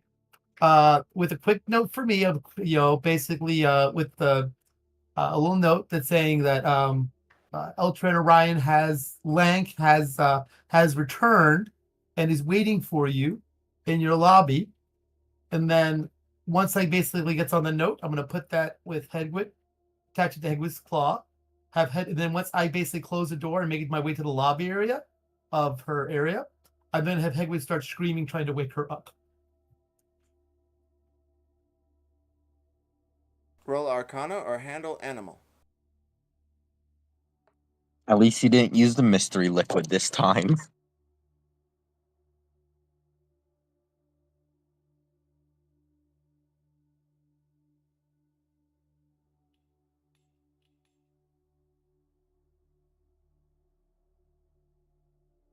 The owl screeches and howls and heats and hoots, but is unable to wake Yinith. Okay. Trap. So at that point, oh my god, I'm gonna have to have a like, oh my god, I don't know what he's gonna do at this point. I think he's just going to okay, so she still will not wake up at all. Okay, is there anything? I don't want to break anything in her room. Can he get closer to her and try it again?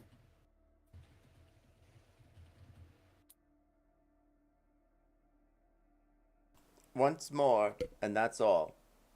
Meanwhile, Emberly, do you pick up the dresses on the floor, or do you do anything while you realize the room has been completely kept? Yeah.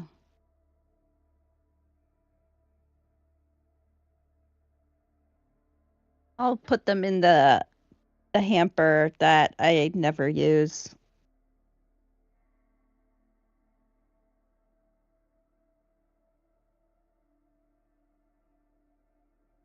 Anything else?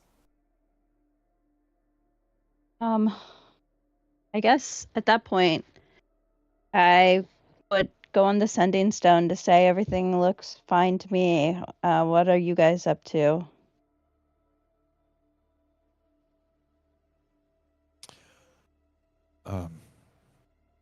I found something. We Same should here. talk. Oh, interesting. Shall we meet at Jerry's?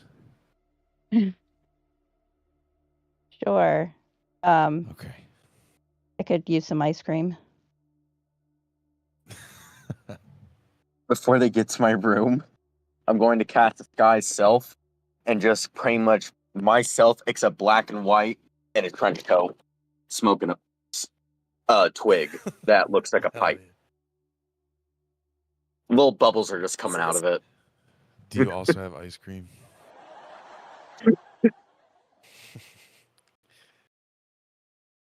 Bubbles. I'm imagining like one of those pipes for babies that you can put bubbles. Yeah. Yeah, There's a that little exactly. pipe. Okay. But it's also got like a double entendre because he's aquatic. Eltor, do you have a sending stone? No, I don't. I've never was given one. Thankfully, you are finally able to wake her with a screeching. She immediately sits up and tears the muffs off her and unwraps the large wrapping around her face. Oh, who is it? She says as she stares around and sees you. Oh, Thal's here. Thal's here. What is that screeching owl? Can you make it stop? It's driving me batty or Bertie. I can't decide which. And then I will have Hedwig drop the letter, so she can look at it. And I will be waiting patiently in her study, or whatever her meeting area would be in her domicile. She stares at you leaving as she stares at the letter and then back at her bed. But is Thal alive? And she walks forward through the threshold, following you. Oh, okay, so she's going to meet me, Kat. Because remember, I was not in her room. I was waiting patiently in her study. I was not in her room. So. Oh, I thought you were just at the door the entire time. Remember how? Oh no. Oh no! Once I was, because you can control your familiar's actions to a certain degree. So I was looking through my familiar's actions and like basically waiting like in her study, trying to be polite and proper for her to come visit me once I get the owl to wake her damn ass up. Oh, I see. Well, she reads the letter then and then dashes through the door. Is Thal alive? Oh, yes, Mrs. Von Tech. Thalion is fine. We have returned to town, and I also bring news of everyone else as well. Oh. Well, what of the others? Where's Thal? Where's Thal? She begins to look around, but she's unable to see him. Yeah, where? Her lack of concern for Clord is honestly like offensive to me. You know. She has thought of him, but she hasn't. She don't give a shit. She sent a retired professor to do what her son couldn't, and then she just said, "Fuck it." How dare she? How dare she? I don't know. I believe this Lancaster person, or not Lancaster. Fuck. Who sent the note? Bernstein. Yeah. I think Corbin's suspicious. Yes, Mrs. Bonte. Yes, Thalion is not here right now. I believe last time I saw him, he was at the docks with the ship. He probably should be joining you shortly. However, I came to you in great haste because we also found Lancaster as well and returned something of hers. She places her hand up to her chest and takes a deep breath. Oh, well, that's good to hear. Well, thank you for your assistance. You can leave now. There's no problem. I prefer if you did. I have to get my beauty sleep. Yes, unfortunately, I need to discuss with you what to do with what is left over of the ex-teacher Lancaster, the ex-professor. What do you mean? She leans in. You may want to sit down. You may want to grab a seat. She sits down. Okay. Tell me now, or I will leave back to my bed. So Lancaster attacked me, actually, and the rest of our group till we discover who you sent us to find. And unfortunately, we were not able to. Well, we might have brought her back alive. It is complicated. Are you prepared for something that might be a bit distasteful?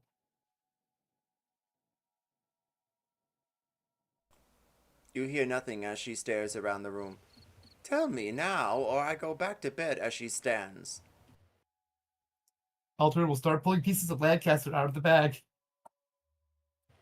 My gods.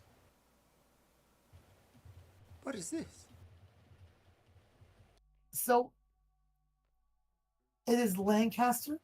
When she attacked us after we defended ourselves, she exploded, and the pieces tried to reconstitute themselves.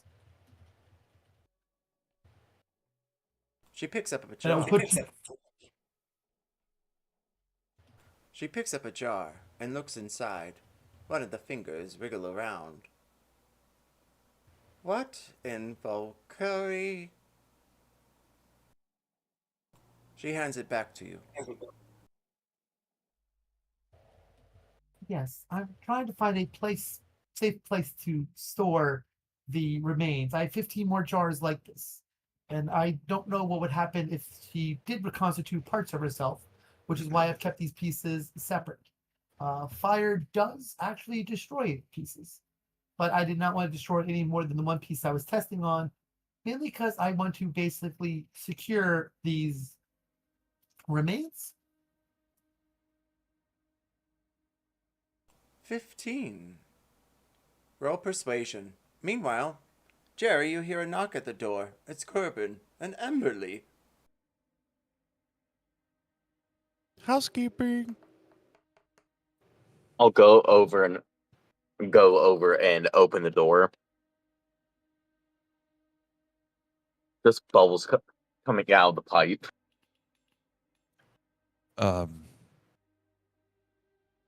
P.I. Jelly. I see you came like to assist with the investigation. Yeah. You take the lead. Tell us where we're at. What'd you find? And I'll walk in. As you can see here from the spell I've cast, somebody has been meddling here and left this note. One identical to yours. Now, How'd from you the know looks it was of it, identical? there was only the one person, which is a good thing. It means we most likely have at least some allies left that we can confer. But the fact that they were so secretive leads to a bigger issue. A confirmation that there are many people that we now trust. So you're saying Bernstein didn't leave this note?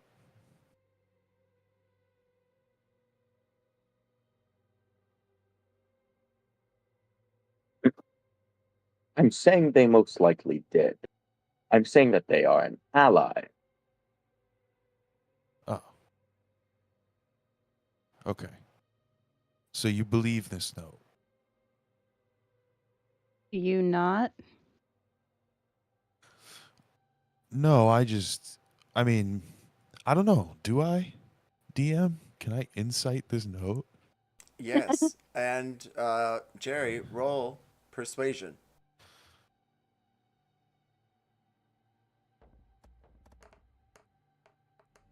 15. 19. You believe that Jerry is saying exactly what he means to be true. And Jerry, you said it was him? Well, that's who it said that left the note, correct? Well, did Or you am say, I misremembering over it? Did you say I thought when him you cast. specifically? Oh.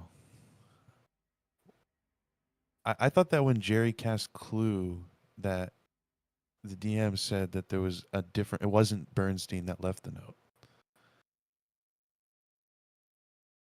But Maybe I misunderstood, but I thought that's what was said.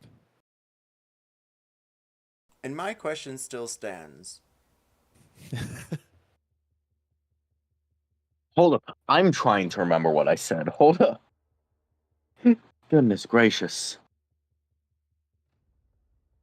I'll say I didn't say anybody specifically, if I remember correctly. I just said that means that we do have allies we can trust. It's just that this also proves that we have plenty of people that we need to be suspicious of as well, if they need to be this secretive about it.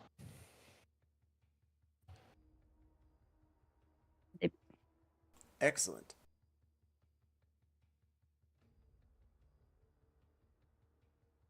You mean them hiding the note in your room secretive? Yeah, pretty much. I'm just assuming that it was so that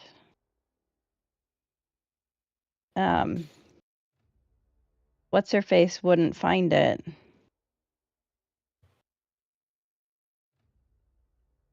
Yeneth? Yeah. I mean, it could be. Yeah. That could be a reason why as well. Okay.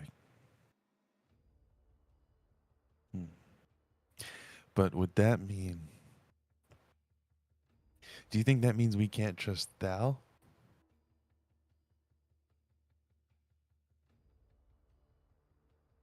That means we can't trust anybody. Corbin looks around at both of you.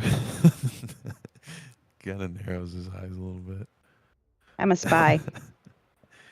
No, I'm a spy. Me too. He like pulls his collar up to hide his face a little bit, and then he looks at Jerry. Are you a spy too?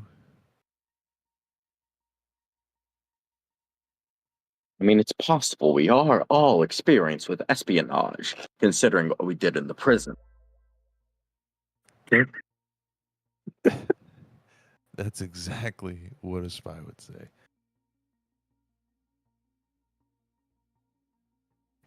Okay, now that we've confirmed we are all spies, what are we going to do with this information? Meanwhile, back in the study. What did you roll specifically for your persuasion check? We are nickel and diming, plus 1s and 2s and 3s. Sorry about that last minute call from mother. Okay, which is awkward in the situation I'm in. I'm gonna be ironic. So you told me that I rolled a persuasion check and I rolled a 5. And I don't know anything else beyond that. As I'm trying to find a place to store Lancaster. Well, to be above board, she rolled much higher. And if anyone needs the number, I will provide it. You killed her. There is no reason for her to distrust him. Yes, she attacked me, and I had to in self-defense. Unfortunately, yes. For what reason did she attack? What did you do? What did you do?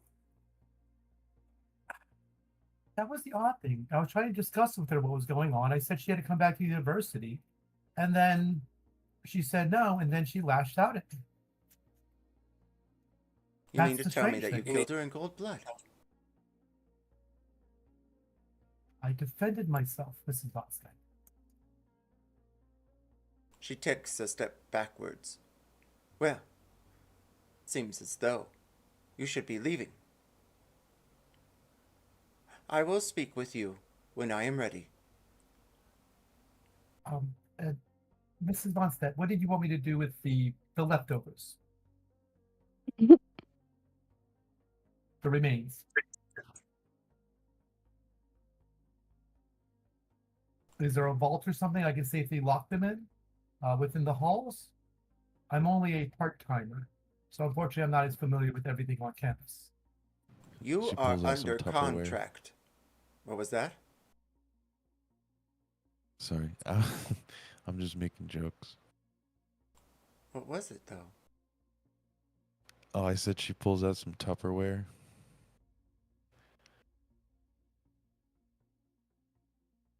It's a fork. For the leftovers. Yes, Ms. Vonstedt, but again, I just need to know what you want me to do with these, with the remains. Because, again, whatever this Miss Lancaster was in was probably not, I'm not sure what the word for it to be, but probably maybe unholy forms of necromancy. And therefore, I want to make sure that these remains stay separated until powers to be can decide what to do with them.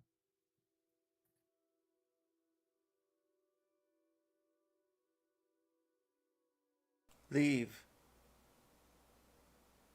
Lancaster's leftovers by the door.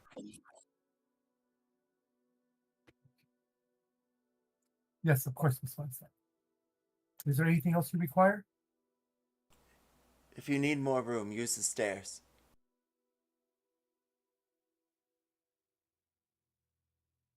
Of course, Miss Vonstedt. 15. Yes. She keeps reciting the number as she steps back into her bedroom. She shuts the door and then slams the window shut. Your owl goes fluttering back into the clouds of Sharn. And then I will start. I will put the inside her door. I will drop the 15 containers. Time passes by as Eltor puts each container onto the sides next to the front door and then eventually realizes he does have to use the stairs for a few of them. It's like knickknacks at this point. And then he returns. He decides to wander around back to the quarters and discovers Emberly and Corbin missing. However, he knocks on Jerry's door. Come in. We are in the middle of an investigation. Do we know if we can Good afternoon, everyone. share? Mr. Ashfall, how are you feeling today? Do you have an appointment with the investigator? No.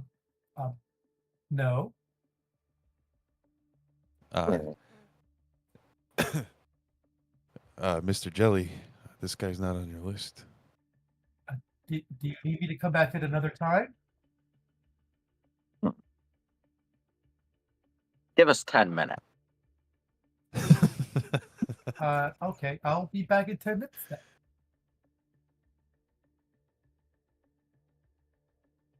Okay, so you're all going to turn into Emberly in the meantime, right?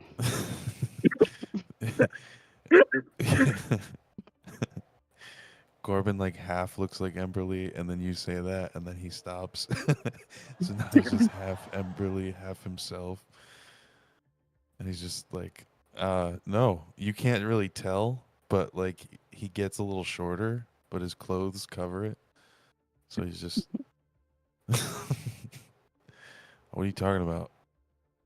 That I'll do the same using disguise self, except for I'll keep the black and white color scheme that makes me look like I'm from the wars, as well as the outfit and the pipe. Nice.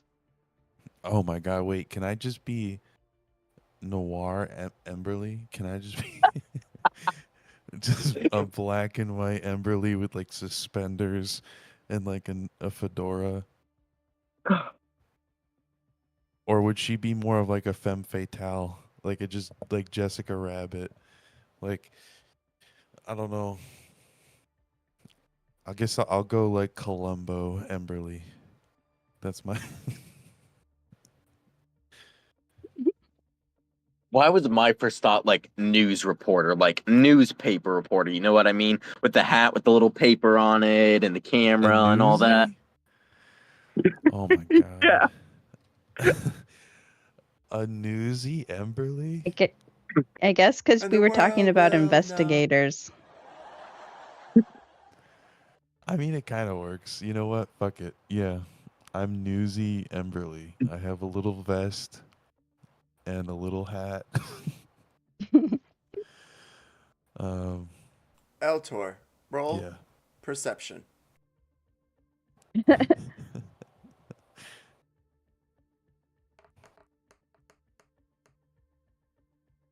Before you walk back in after the 10 minutes, you hear a dashing of things, people running against the floor and running back again. Here, put this on. And then you hear a flash. And you remember the same flashes from the birds in the water as you approach Sharn. Only it was multiple. This is just one. And it looks like it came from Yeneth's bedroom. You walk back into the room. You see Emberly and Emberly. They both look like they're wearing suspenders and little fedora hats. One of them has an eyeglass appearing at papers and stacks of photographs. The other one is eyeing you from head to toe. You're not sure why, but it feels like you want an orange for some reason. And then a clock chimes.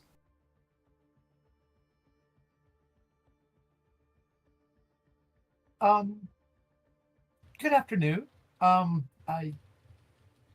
was told to come back in 10 minutes. Extra. So, how did the parts transfer go? Yes, I did deposit them with Mrs. Lancaster. No, not Lancaster. Sorry, I just deposited the pieces of Lancaster with Mrs. Von Tett. She seemed very irritable, but I did manage to deposit the pieces for her to look after. Did it seem there was any reason why she would seem so irritable?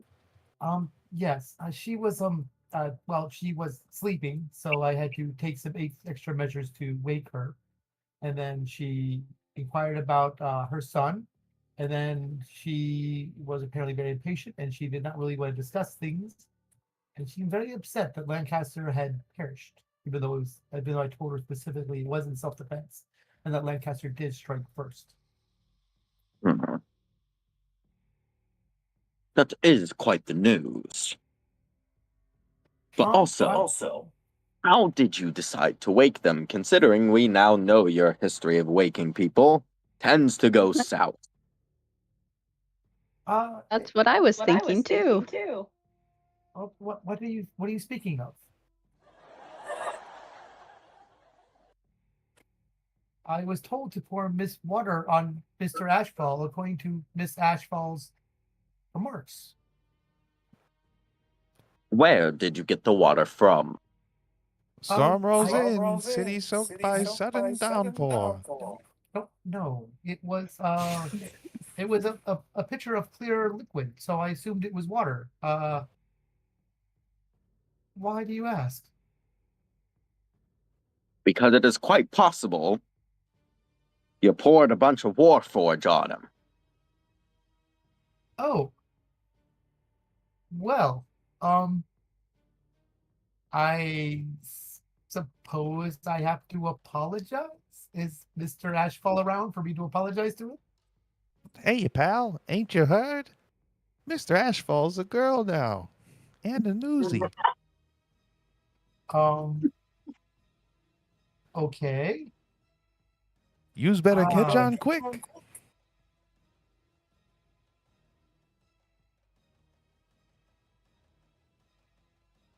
So,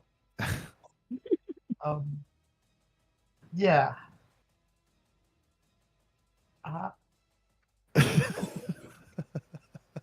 Anywho. Hey, you do it all right, mister?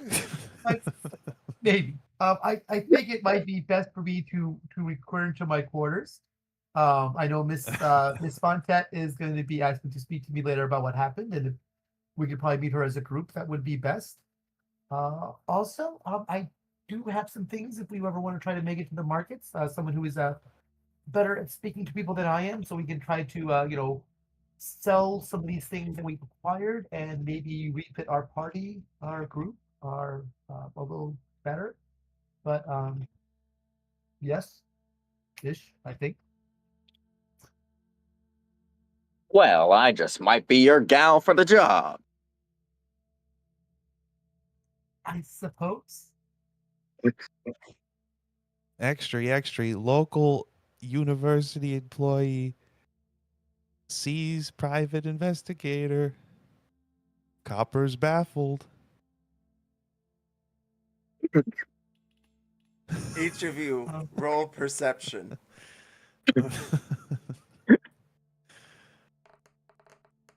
18. A good perception roll. I knew it was possible. I just had to believe in the heart of the dice. Yugi taught me well. I just had to believe in the turn of the 20th century. See, if it's anything that's not a persuasion roll, I'm good. But the moment's persuasion roll is going to be less than 5 or less. That's just the inevitability of things. Emberly is trying to study what's going on with Corbin and Jerry, as well as stay in character as they lean over the desk like a secretary. And you all sense someone beyond the door. They're standing there, their shadow gleaming against the shadows of the floor. From under the door.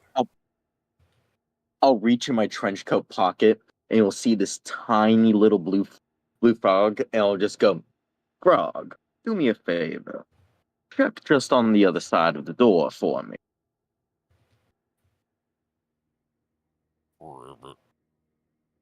Cricket. Cricket. Oh.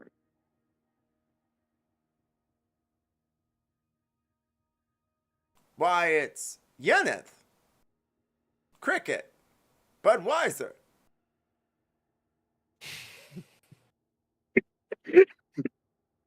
Local frogs starving, no dough for supper.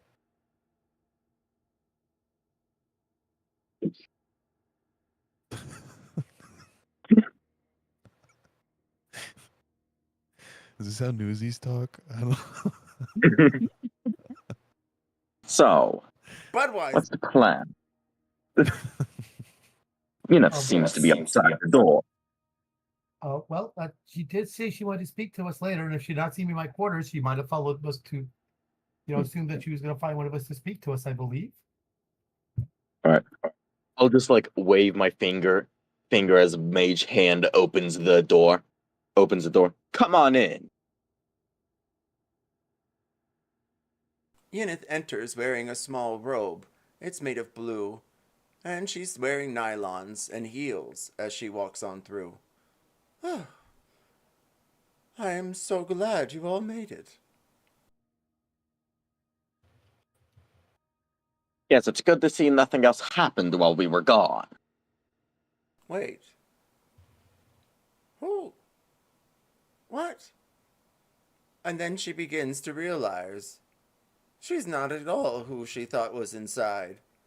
Emberly.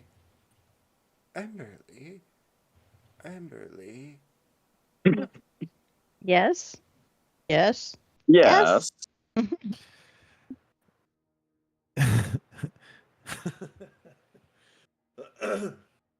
Scram. Hold up, don't be so hasty now.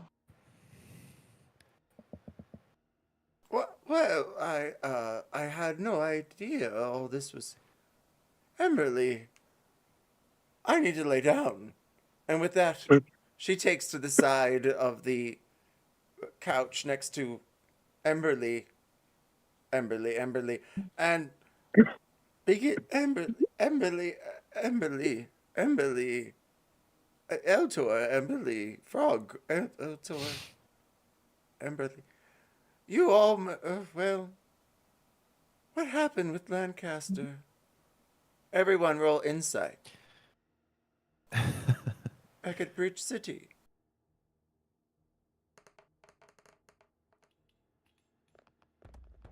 $15. This character is off book, by the way. It's from a pre-made I purchased, so her rolls are a bit higher than what she's showing. Keep that in mind for future times. But the majority of you can sense that she is bewildered at what to do next.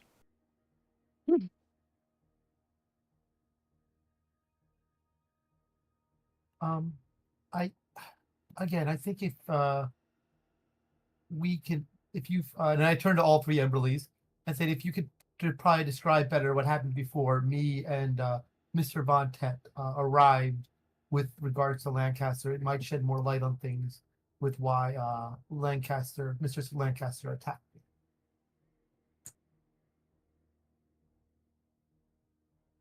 Lancaster banished me.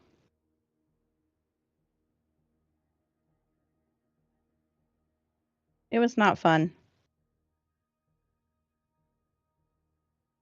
She looks over at the Emberly on her left and then back to you. She banished you? Mm-hmm. I was going to report it to HR, but I guess I don't need to now. Local professor banishes another professor and gets reported to HR. A real scandal. Are you jotting this down on scribed paper and then going over to a printing press that you conjure? I'm just conjuring a new newspaper every time I say it that has that headline written on it. She takes the paper from you and nods and begins to read. And I conjure a new one and it disappears. Thank you. And then she takes the next one. Lady, it's hard to keep coming up with these headlines so quick. Not everything is a big story. Local headmaster thinks everything's a big story. They have Sudoku. Pass her another one. Well, if everything was a big story, there'd be no big stories. Am I right?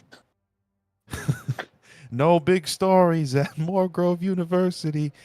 Headmaster in a pickle. Scandal on the rise. And he's just passing out. That leads me to my next question. This has Sudoku also. Thank you. Eltor, those 15 pieces of Lancaster, did you happen to tell the Bridge Watch or the Watchman there?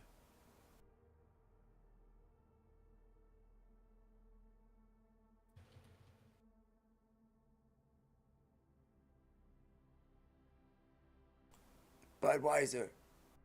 Eltor. Local part-time professor doesn't answer. Oh, sorry, I forgot to hit push to talk. Sorry. Dirt. Okay. Yeah. Forgot so the proper button. Yes, it'll be filmed at 11. Eltor. Did yes, you tell the authorities? Unfortunately, that never actually came up. We did not have time to discuss with the authorities at that point before other things happened. Because we were assaulted by other groups at that same time. You see the scowl in her forehead subside. That's better. Okay. Well then, she stands. I think I'll leave you to it. Let me know when my son arrives. Of course, Mrs. Vonta.